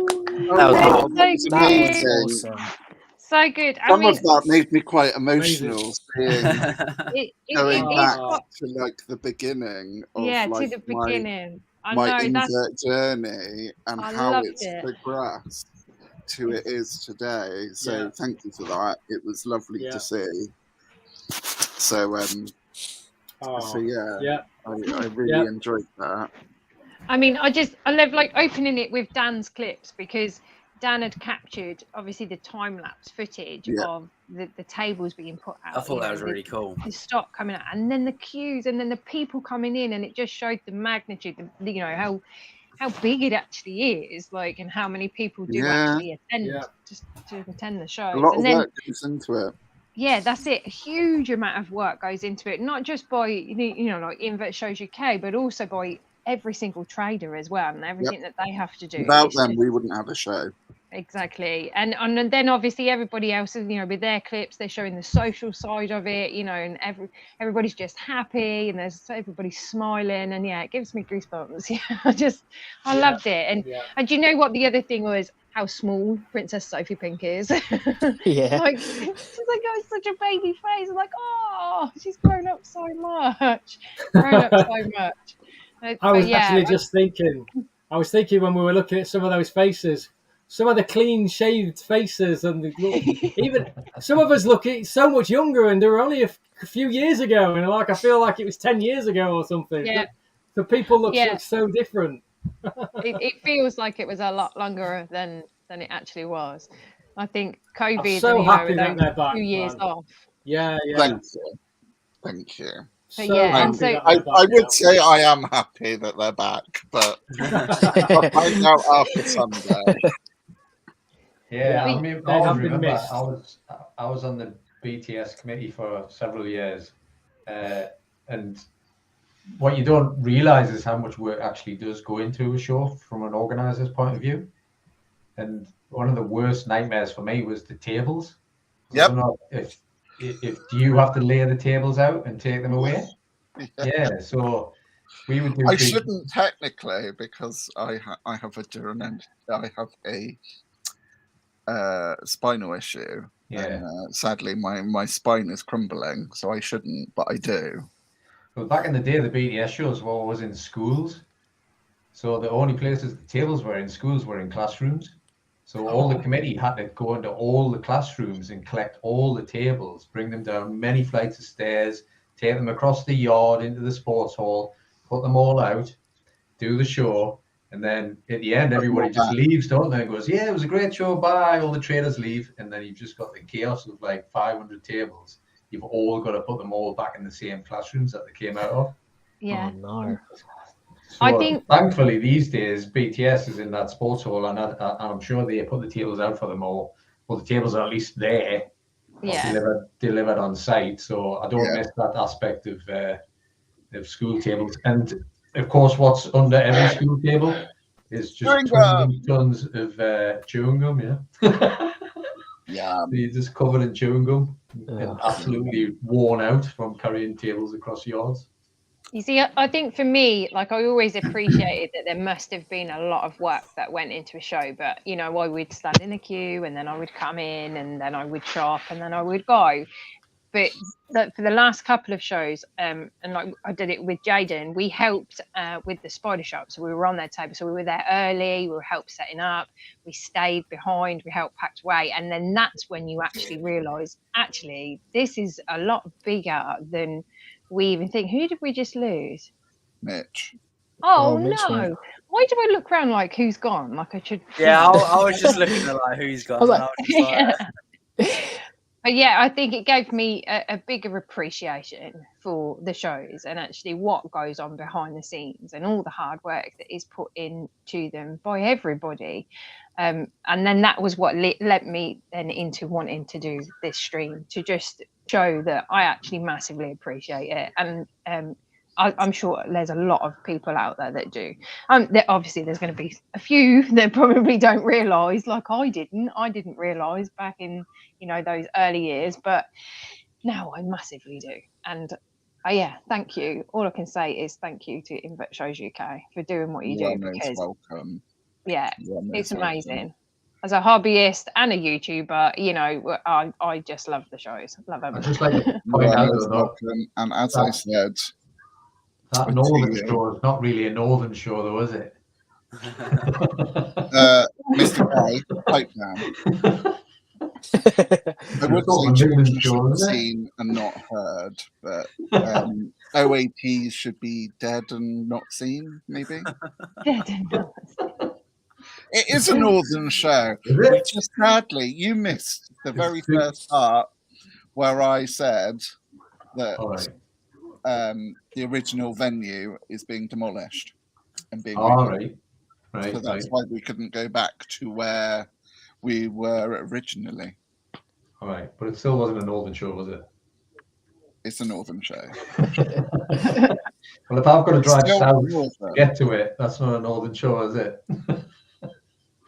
I ain't going to your neck of the woods. Actually, there was one probably 25 years ago. Was actually set up in Newcastle. What, back in the war? Yeah, but it was really poorly attended, so it never. I don't think it got the. Actually, it had front page advertising for a few days before in the local newspaper. I always remember that. Wow. And it was poorly attended, so all the big traders at the time came to the show and left disappointed. So it just never happened again. Again, like I was saying earlier, I don't know if you heard. It's a huge risk when we're going to put. When we said we were putting on Scotland, we didn't know if it would work or not. Yeah, it doesn't matter how much advertisement you do. Yeah, still doesn't mean that people will show. Yeah, I think it takes a lot. It maybe takes several shows for them to get off the ground and the word to get around. Scotland, I was saying, had really good turnout for its very first show. So and again, obviously due to COVID, we didn't go back, but now we are returning for 2022. Brilliant, yeah. And as you saw, there are 7 shows this year, with South Western being a new one and Central being a new one. So I hope to see you at some. I know. Andrew does. What's the Brighton? I can't remember if it's Brighton. Yeah, because he's not far from Brighton. Yeah, so he's doing that one again, I think. Yeah, I think I've seen his name on the list. Yeah. So yeah, please come along. You don't have to buy anything. You're really lucky. I might not even charge you. No, a lot of the times I have a table because Paul Carpenter usually has a table, and I usually share table space with him. So. Oh yes, didn't you do that last year? Yeah. Yes, I remember. So I we remember because surplus stock. Your name wasn't on the. Yeah, it'll be under Paul's mail out, and I remember you messaging and I replying, saying, "Don't worry, I've sorted it." Yeah. So yes. Yeah. So I am going to be leaving shortly.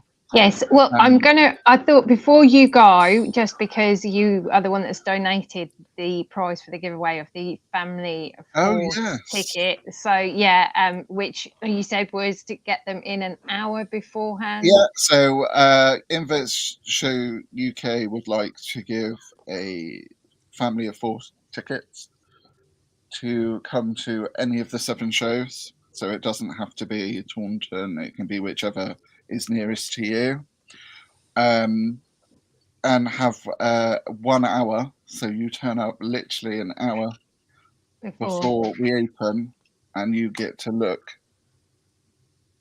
around the venue before the onslaught. before like the mad people come in and rushing and grabbing everything. Yeah, well, it still amazes me now, those really hardcore people that turn up at like 9 in the morning and start queuing. I'm like, really? It's 9:10. We don't open for a couple of hours yet, but they're there, and So what I'm going to do then is I'm going to use StreamYard's tool for giving away things. Yep. And everybody just has to put a certain thing as in the chat, and then StreamYard will collect everybody and then spin it so that they pick a random winner. So Okay. I have gone with, let me just add this to the screen. So I have gone with the hashtag Invert Shows UK. So you need to pop this in the chat, Invert Shows UK. Doesn't matter if you put it twice, 3 times, you're not going to win. Not going to get an entry more than once. You're not going to win, so just don't bother. No, you're not going to win. No, I didn't mean it like that. But yeah, no, you will win. But I mean, like, you won't have 3 entries. You'll only have 1 entry. She's lying. Yeah. She's So lying. hashtag Invert Shows UK into the chat, and then StreamYard will do all the hard work for me. So much easier than how we used to do it. We could take that off for just a second, and then we can sort it. I never knew that was a thing for StreamYard now. Yeah, it's new. There's loads of new stuff, Jaden. Loads. Like, you can now so play long background since you said. music. I could now start playing background music. Can you actually? And, yeah, and that's just from StreamYard. That's their own thing. It's on the brand. So yeah, you can just start playing it. I have to check it out sometime. Choose any track. I need to do a stream again. I do need to do one again. You do. It's been too long. You do need to do it. It's been too long. So where are we going with the comments? We've got a lot of people. Hashtag Invert Shows UK. Make sure you're spelling it right, guys. I'll give you another minute or so.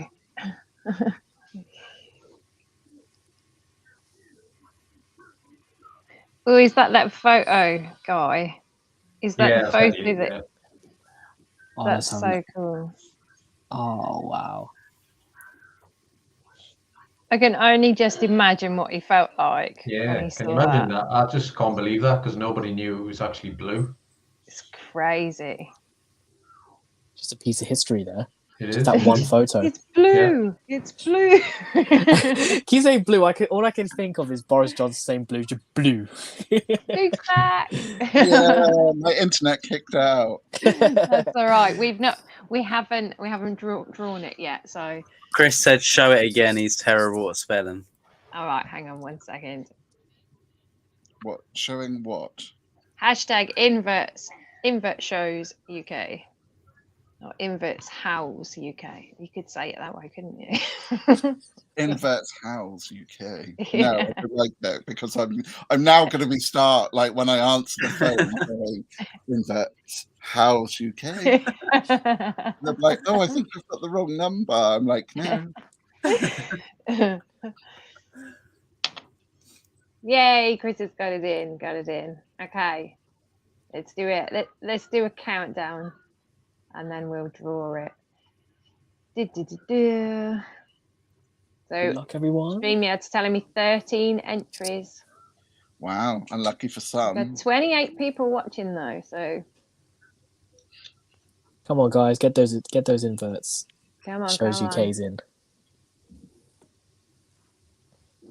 No more. Okay. Luke, would I consider a Scottish show further north at Inverness? Hmm? Wow.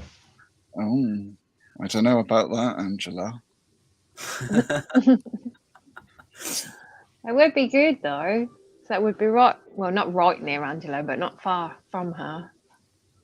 But I'm going to be going. Me, my husband, and the little one. We're going to have a holiday in Scotland again this year, and we're going to plan it around the Scottish show, so we can go. Oh, wicked. That's dedication for you. Yeah, it is. All I can say is, Angela, never say never. Never say never. Never I say like never. that. Right. So we do a countdown from 10. 10, 9, 8, 7, 6, 5, 4, 3, 2, 1. And I'm going to draw it. Are you ready? Oh, it does their little icons as well. Yeah, no, it's cool. Ooh. Angela Ballantyne is the winner. Congratulations, Angela. Well done. Well done. Congratulations. So you can either message myself or you can message Luke, or and I can, or message me and I can pass it on to Luke, whatever is easy for you. Yeah, message Amy or message the Invert Shows UK page. Come through to me and will tell me which show you want to go to, and I will come and meet you and let you in. Yay! It was That's almost awesome. you, Backgrounds. It was Sam. It was almost you. But there's still 2 more giveaways. There's still 2 more. I'm hoping Mitch does come back. Has he sent a message? This is a great time for me to leave. Okie I would like to dokie. say thank you ever so much. And thank you for joining the stream as well. I know you were quite nervous about it, but you've done amazing. So thank you so much for being here. And thank you. And as I said, I look forward to the honeybee one coming soon. You guys to come and see and have a pardon. We should do that. Yeah, hey, that'll be fun. Jaden, you are definitely going to be there. I'll make sure we go. I can just picture will drag a thumbnail now. Just Jaden just I'll standing, drag like, him. arms slightly across on the side with just in a bee suit. I'm sure he'll be fine. Am I safe in this bee suit? Pardon? Am I safe in this bee suit? They will not get to you. Yes. They're not going to get under that suit, are they? Because that's. It's not going to be like the I'm a Celebrity helmet thing that they put all the bugs in. No, it is 100% perfectly safe. All right, you'll be as long as you are calm and you don't start flapping your arms, you'll be fine. I'll just close my eyes. This time next year, I will leave you in charge of the fun. smoker. You can deal with the smoker. That's this time next year, Jaden, you're going to have 500 beehives instead. Beehive communal. I've started something now. Right, on that note, I am leaving. See you later, Luke. See you later, man. All right, see you later, Luke. Guys, take Thank care. you so much for joining. Thank you. Bye. Bye-bye. Oh, that was awesome. He's so cool. He's so cool. I'm just getting this ready for the next giveaway. It's a little bit tricky to restart it. There you go, restart it. And should we go for this? I know. He's Hashtag. lying. Huh? Chris was like, he's lying.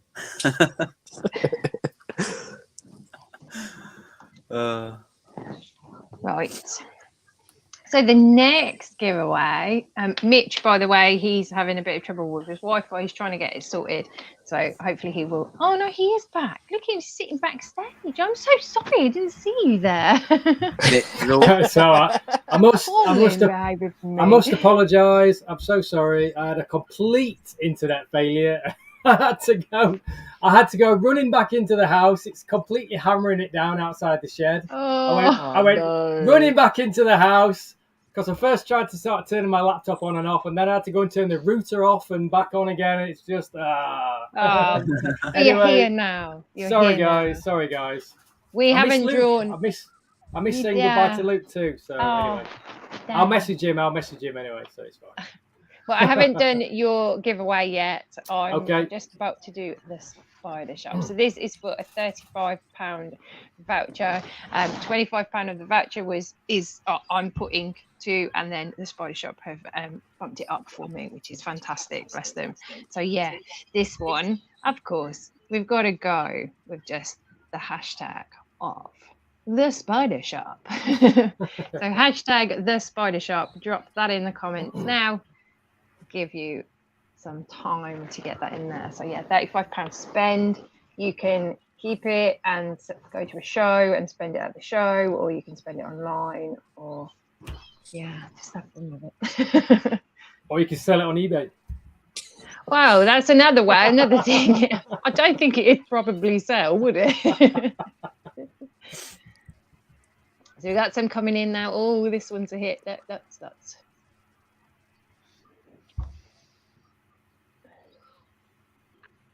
Oh, I've lost the comments. Oh, there you go. Uh-oh. Just out of curiosity, Amy, while they're doing that, what was the highest figure you reached on the stream tonight? Because I can't see how many's in the stream from my angle. 52, I think. Oh, okay, cool. I think, yeah. Nice. It's good. Did you hit your 1,000? Yeah, what's your subscribers? I don't know. I'll have a quick look, see how many more. I actually haven't been checking, so 957. So yay! So I'm getting there. Keep slowly. We're getting up there, man. Keep getting up there. So yeah. Have you got? Do you upload often on your Instagram? No, I'll be honest. It's very hit and miss for me because I just don't seem to get. I try to post more on my Facebook page and my Instagram, but I just you'd think you'd do it, wouldn't you? You'd think it takes 2 seconds to make a post, because my phone's full of awesome videos and pictures and photos, from day to day. When I'm doing my general feeding every day, I'm always taking a quick snap, or something. So I just forget. I just don't do it. So I don't post as much as I should. So that's why I started doing the live streaming because, trying to find the time to do all the editing, as Guy was speaking about earlier. Editing is takes forever. And when you're like the kind of person who everything has to be just right, it has to be, you've got this thing level you want to reach in your own mind. So you never live up to your own expectations. So you end up falling at the first hurdle, don't you? Because you get overwhelmed with how much in your mind you think you know how much effort you've got to put into it. So it never gets done because I'm always overwhelmed with how much work I feel like I need to do. And it's my own fault because I have these ridiculously high expectations of how good the editing and quality of the video should be. I end up just not doing it. So I've got absolutely loads of hard drives from about the last 25 years of macro photography and video footage. It's never seen the light of day. It's ridiculous, really. I do. I understand where you're coming from though, because if I do footage where I'm doing different angles, so I've got different cameras going, and then once you've done it all, and then it's like, oh my god, that's actually so much footage that I've now go through. Yeah. So and you put it off and put it off. Yeah, that's why I've decided to create this little corner of paradise in my bug room. The rest of it's a complete disaster area. But this bit's beautiful, and this is my streaming area now, and that's the only way I'm going to make content, by streaming, because it's live.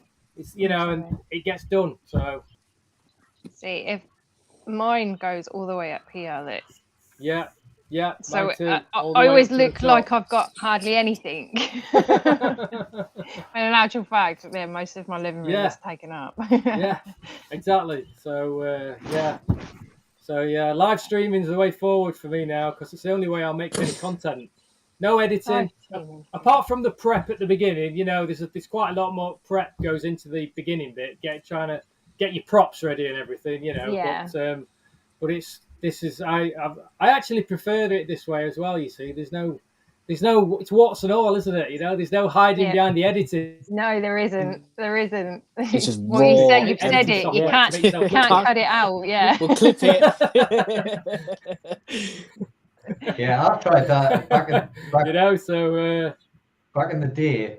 I tried it because I thought, right, I'm going to start making more films, and it would take me all day to do like a 10-minute film, because I'm like you record it and you fluff the line and you think, right, I'll say that again or I'll say that again. I'm not the type of person who can just switch a camera on and talk and be happy with it. So it was taking me all day to do it, and I did 2 or 3 of them, and I got so exhausted of it, and I just thought, you know what, I'm not a presenter in that way. I don't see myself as a good YouTuber because I'm not a personality in that way. I totally admire what Amy and everybody does, and Sam and everything, who can just switch the camera on and just roll with it and just talk, and it comes out really good. I can't do that. I can't do that at all. You say that, Guy, but I bet you're exactly like I've just been saying. You set this bar so high for yourself. Yeah. That you think in your own mind that you are not that sort of person, but I guarantee, with all your years of vast experience and knowledge, I bet if you just switched the camera on, went live, and started doing some stuff, it'd just be amazing, man. I'm telling you, I bet it would Yeah. be. Everybody else right, would. though. Everybody else would think it was amazing, but you'd be sat at home thinking, "Oh my God, did I really say that?" Yeah, it's true. It's true. It's definitely true. But I mean, I just gave up pretty early on doing that sort of film, and it took me even a long time to put narration on my films, because even recording the sound was another aspect to it. I guess I'm just lazy when it comes down to it. Basically. I hear you, man. I hear that absolutely. And good luck, like Dave from the Beastie. Dave's Beasties. He's amazing. I don't know whether he just makes it look easy or. I think it just comes so natural to him. I think. Yeah. Because if you actually watch his videos, he doesn't even cut out anything. Like it just flows. Although to be fair, he has a camera lady. To be fair, he does. Well, I actually had Dave on my stream a couple of weeks ago. I'd ordered some stuff off Dave, and he was so kind enough to come on, and we had a chat, and we ended up shooting the breeze for about 4 hours, and he was just a fountain of knowledge, as you'd expect. But we were talking about the whole editing thing. He doesn't make any thumbnails. He doesn't do any editing. He said it takes about half an hour to put a video together. Granted, he has the camera lady, obviously, which is great. But still, he says he does very, very little, and that's why he's knocking them out every week. And because he's so vastly knowledgeable and calm and really knows his stuff, it just comes across really, really well. So and that's why in a relatively short space of time, he's got 40,000 followers on YouTube, because he deserves it. It's just very well. It's all. It doesn't matter. You can have all the fancy equipment in the world. If your content's not up to much, you're not gonna get a following. It's all about content. Do you know what my cameras? These are my cameras. Exactly. Just my phone. Yeah, they're my cameras. It's that's all why I about take content. pictures with everything. Yeah, all of it. Thumbnails on the phone, editing's on the phone. Editing on the phone, all of it. Yeah. So easy. It just shows you though, man. If you've got the content and you can relate it, bring it across to people, then you're going to do well. It doesn't matter what equipment you use in it all. I don't think so. Absolutely. Yeah, I just didn't like the pressure of having to maybe produce something once a week or once every 2 weeks. It was like, what on earth can I talk about this week? I haven't got that much stuff. Well, I have. In theory, I've got a lot of animals, and I could diversify. But you spend like all day doing a 10-minute film, and then it gets 55 views. Do you know what? YouTube. Do you know what? I'm just not. Why am I bothering? I think YouTube is we absolutely love YouTube, but it's a double-edged sword. It provides a wealth and vast amount of like knowledge and entertainment for people, but it can crush souls. It really can. If you're a content creator, YouTube can crush you and crush your soul quite easily if you're not tough with it. You've got to be tough, and you've got to appreciate that YouTube is not for everyone. It's not easy to get followers. I think you've just got to put yourself out there, enjoy what you do, create content that you love, and just give it to the world and see what happens. And I think as long as you're enjoying it, it doesn't matter if you're the only person watching that's the main thing. Yeah, you've got to enjoy it yourself, because if you don't enjoy it, then I don't think the people watching will enjoy it, because you're not showing. You'll feel the vibe in the enthusiasm. videos. Like this is you can tell this person's not really enjoying recording the videos. They're just doing it because they want to get the content out. Yeah. A lot of people. Sorry. No, go on, Jaden. Go on. A lot of people obviously say like, how do we fit it all in, and like how do we like find the time to like record, edit, like feed all our spiders? Obviously, like a lot of us work. Well, I don't know who works here and who doesn't, but like life gets really busy. But I don't know, you enjoy it at the end of the day. Like I don't mind doing this in my spare time because I enjoy it. I don't mind staying up till like 2 a.m, like dealing with spiders. I don't mind like editing. There's sometimes that I like editing, and there's sometimes that I don't. My editing seems to be getting really complex at the minute, and I think I need to dumb it down a bit more, because it's taking too long now to to even edit a video. Yeah, it can become a grind, can't it? So Yeah, so, it can take ages. I enjoy all the filming. I do enjoy editing as well. Yeah. But I do want to get back into streaming again because I used to do one video a week and one stream a week, and I've just gone back to one video. But I do like streaming. It offers something that a video can't. Yeah, and I think today, I think nowadays, people really, more and more people are responding to streaming in a way that they just don't. It's that interactivity, being part of the community. They're like you're taking them along with you on a ride. I mean, I do. Because I do a lot of breeding, rehousing, and because I'm a breeder and a seller, there's stuff to do all the time, and I'm always behind on everything that I do, and that's why I never had time to do the videos and stuff. But even if I can just show people a small section of the various things that I do by doing it live on a stream, I think people really they can see what goes on and what you do and how you do these things, and and I think that connects with people in a way that videos possibly don't. Yeah. It keeps me busy. Keeps you busy, keeps you out of trouble. Well, look forward to more live streams, Mr. Grindler. Let's see it, man. Let's see it. Come on. Yeah, need to bring him back, man. Hopefully. No pressure, man. No pressure, man. I am really enjoying Instagram lately as well, like with all the reels and that. I do like making reels. I like Instagram. Yeah, as well. I never used to like Instagram, did I? Like for a year and a half, I just never touched it. You never even put anything on there, did you? Really? It was like the odd photo. Yeah.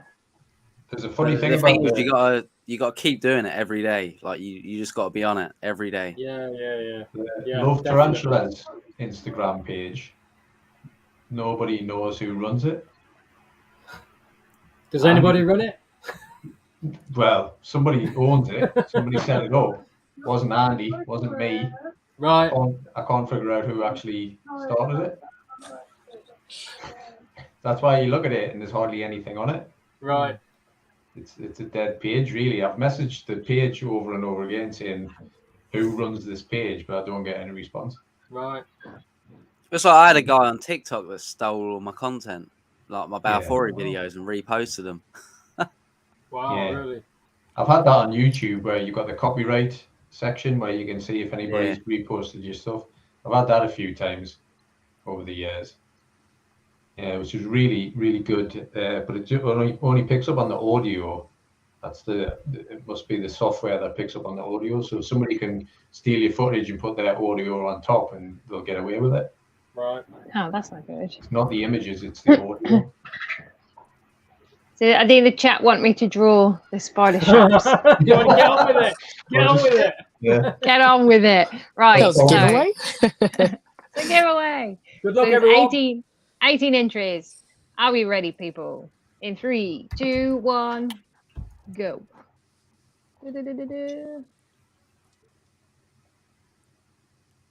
Oh.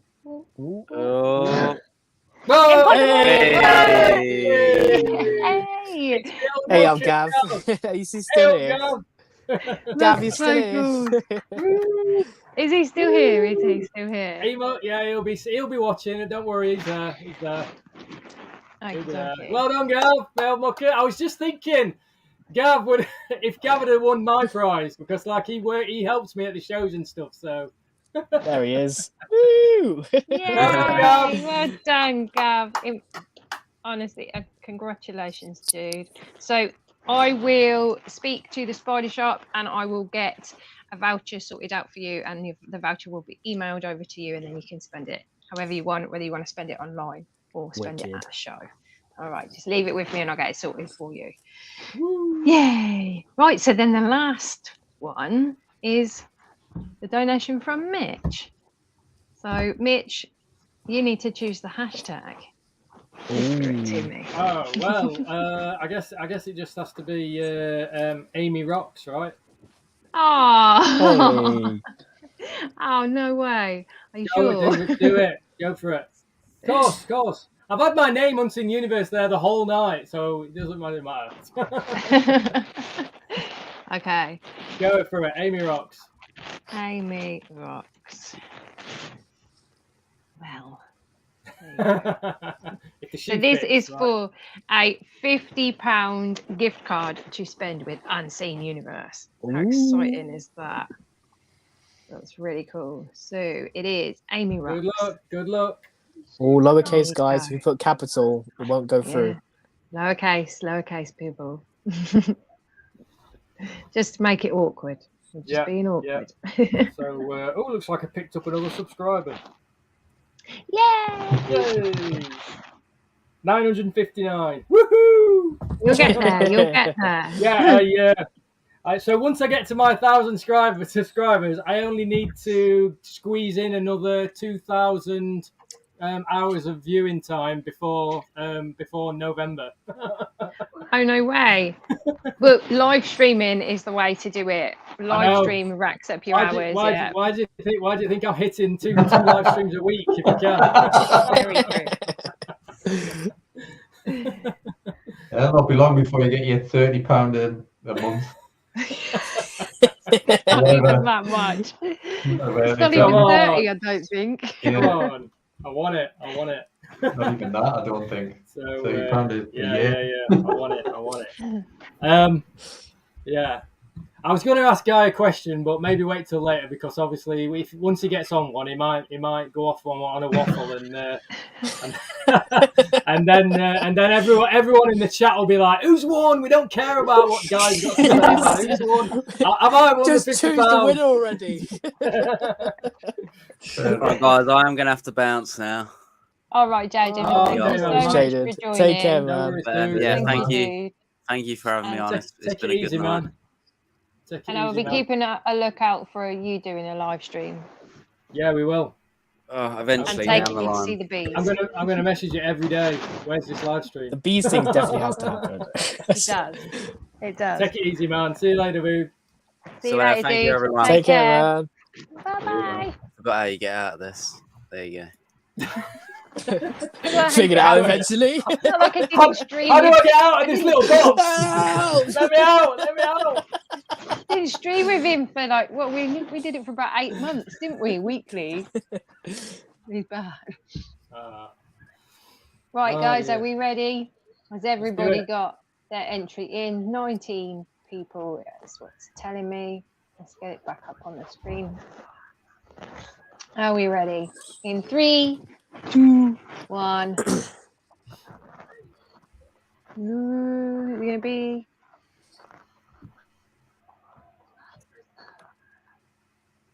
Darren! Woo! Congratulations, Darren! Well done, Darren. Congratulations! Congrats, dude! Congratulations, man.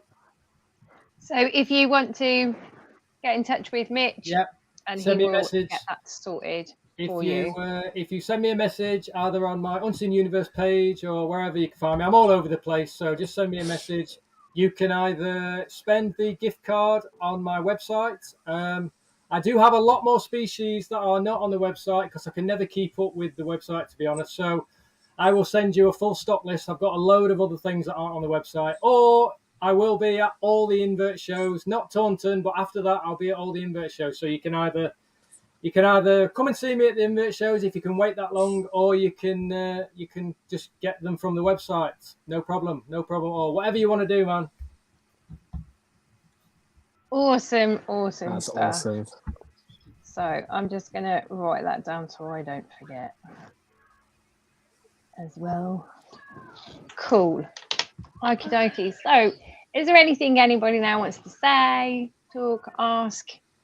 I was just going to ask Guy because I know, Guy, you've obviously with bugs and stuff, you guys do absolutely loads of things. You don't just you go around the schools, you do science classes, you do teaching. I know you do fairs, festivals, shows, wherever anyone will have you. If you want to talk about bugs, you can show the kids. I know you absolutely love that, and I'm a big fan of that as also. But also, you do the large expeditions. You know, you go far and wide. Obviously, you do these things with Andrew. They make the documentaries, and obviously, they all have their own have their own joys, their own rewards. You know, you must love every single bit of it. But I'm just wondering if out of everything that you do, what is the closest thing to your heart?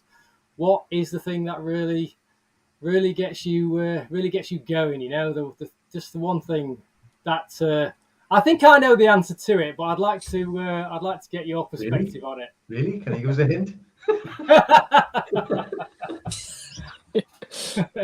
I don't know. I just feel very privileged to be where I am. I appreciate it all, basically. I mean, the job that I do, I've done now for I think this is 11th year that I've done it. And my history is in a work thing, was always in litho printing, so commercial printing. I did that. That was my sort of trade. And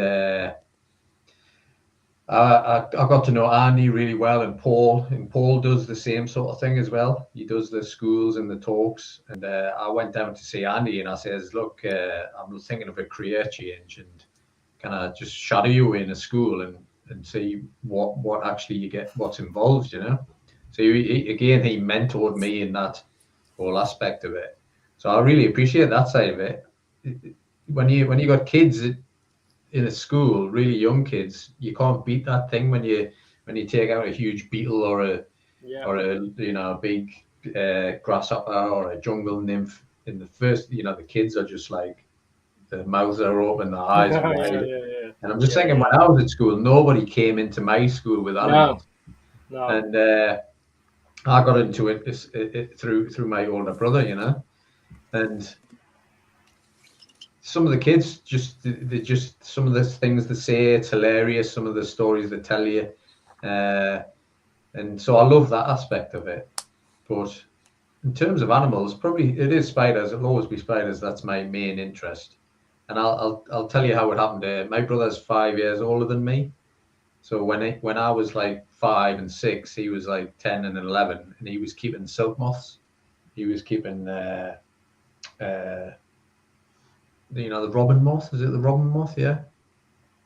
So he was always into big silk moths. So there was always stuff in the house, and so he went on to work in lots of butterfly houses around England, and he's been at London Zoo's butterfly house for like 15 years or something now. So he was sort of the influence over me in that aspect of the first exposure I was getting to insects. But I always say I went to the dark side, because he spends his whole life surrounded by flowers and butterflies, and I'm in the darkest jungles looking for spiders. Yeah. So it's a bit like a Star Wars story. I went to the dark side. He was rearing up these beautiful butterflies. I was throwing them in spider webs in the garden. So I don't know what was your guess of what my favorite thing was? I actually thought that what really got your heart pounding was being out in the field, like looking for the spiders, because back in the day I used to do a lot of macro photography out at nothing so grand as being out in South America or and some of these rainforests and jungles, but just being out around Britain, in the bush rolling around, looking for bugs to shoot, and that for me was just, I was just lost in that world of rolling around in the undergrowth looking for, and that was just looking for anything that moved that I could shoot, that I could get some macro footage of, and that was like a real passion for me before I got into breeding mantids. We're talking 20 odd years ago, sort of thing. And I was just thinking about how if I was in your shoes going off to all these far-flung places, these absolutely amazing, beautiful parts of the world, looking for these exotic animals and insects that we obviously don't have in this country, although we do have our own beauties, obviously. But and I was just thinking, wow, if that was me, I think that would be my, that would really, I don't know, that would just, I could really immerse myself in that life. And I was just thinking, you can, but you remember you're only doing it like once a year, maybe. So it is amazing when you do it. And we have missed it because the last couple of years we haven't been able to do it.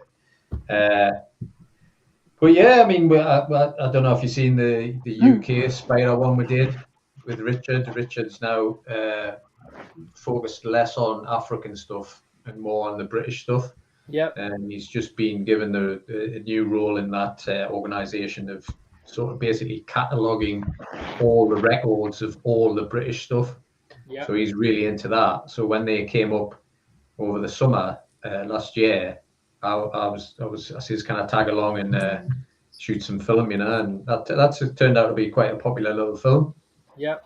So you know, and that was that the UK's My Gallimorph, the Octopus. Yeah. So that for me was like on my bucket list as well, because you know I'd spent all this time traveling to far from places, and I didn't really. Yeah. That's why I love Gore's project that's still ongoing as far as the Invert Hideaway. Yeah. I love it. Down with him to do the Dolomites and stuff like that. But you know, getting permission is quite difficult to actually even take a photograph of them. You've got to have the permissions in place. So hopefully that happens, that carries on, and maybe him and I will meet up and do that short film to do with that. That would be really cool. There's loads of stuff. Cool. Yeah. In England, which I absolutely. Basically, I didn't invest enough time in. So COVID's got that, you know, made us do, because we were forced to stay at home and say let's look at the ones which we've missed, you know.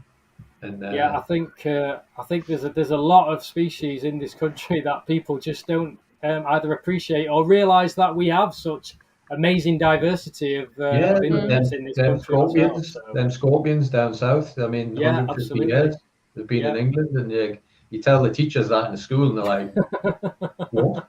I say, like, we've had scorpions in England for 150 years. So it's a great. You know, there is brilliant stuff. It's not as big, and I always think if I lived in a country where they had tarantulas, would I be as interested in them? And I probably wouldn't.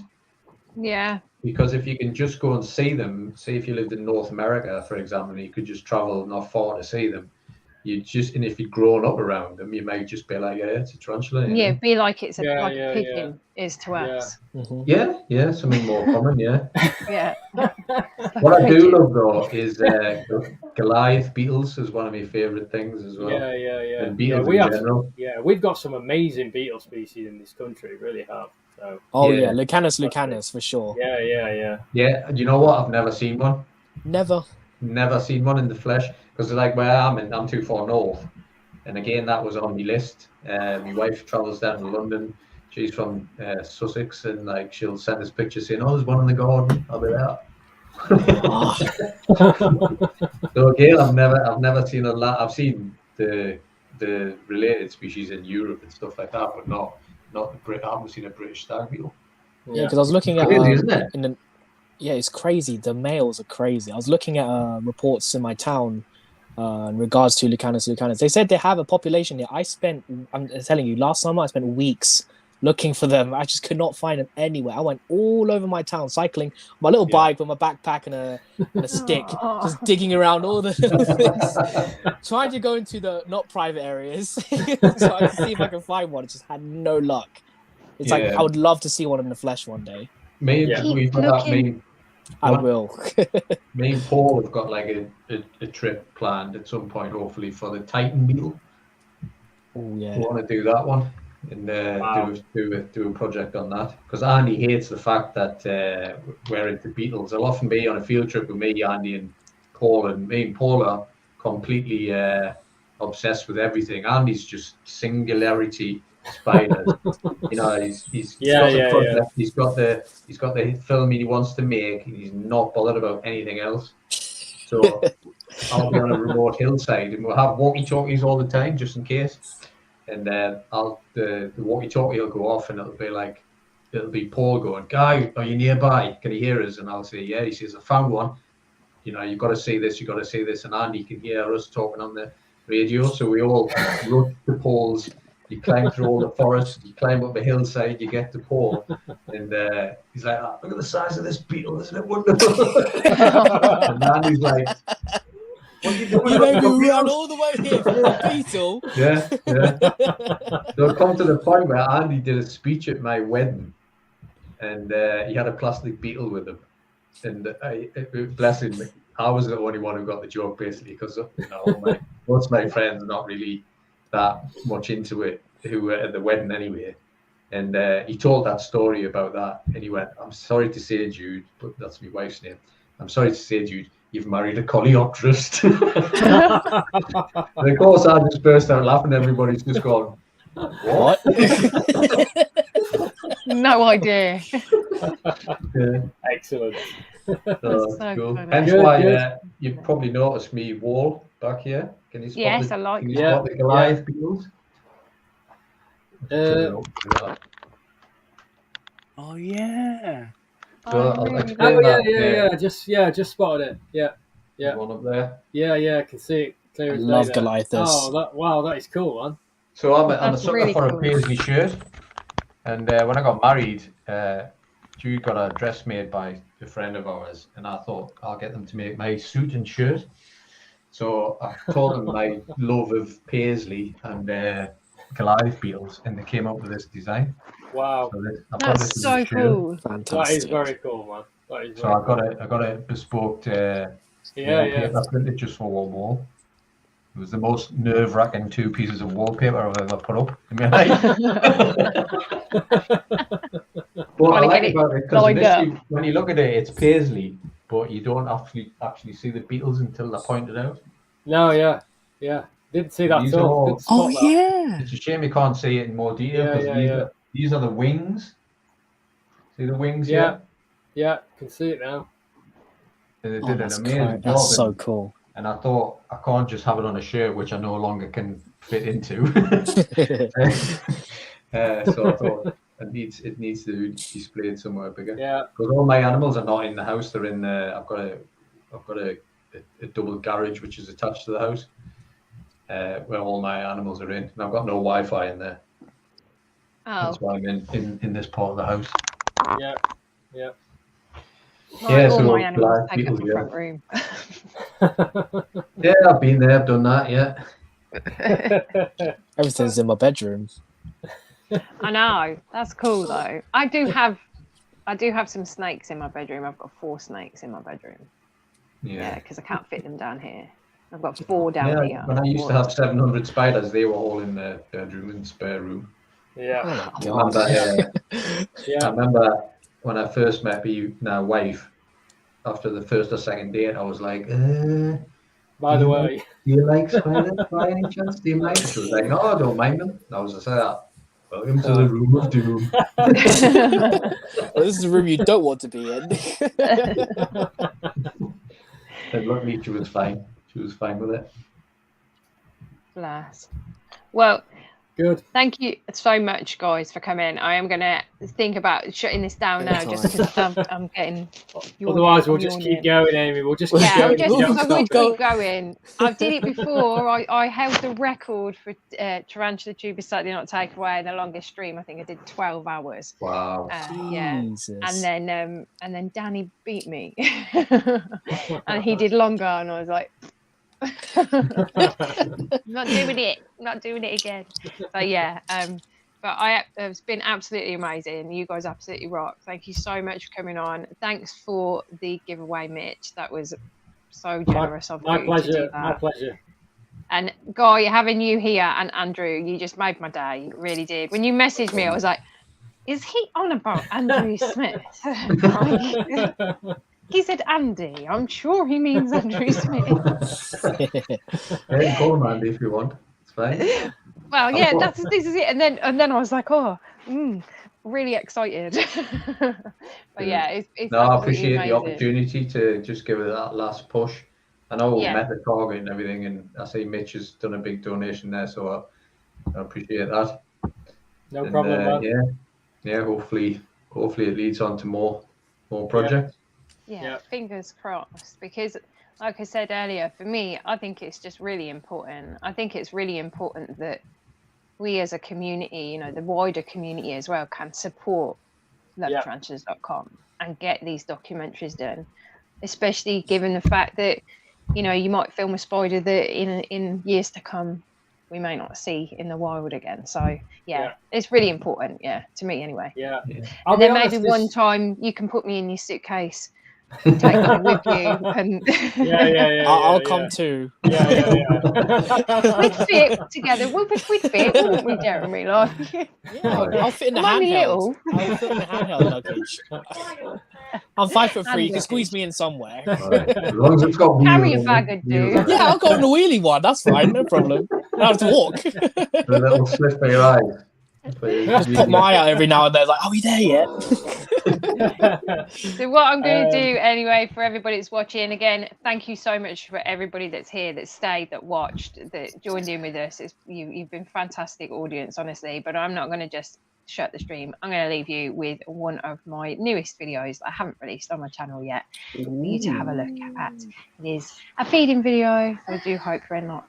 I do hope you like it. So yeah. So goodbye from me. Goodbye from Mitch. Bye everyone. And Guy. Until we see you next time, guys. Please do take care of yourselves. Bye bye. Bye.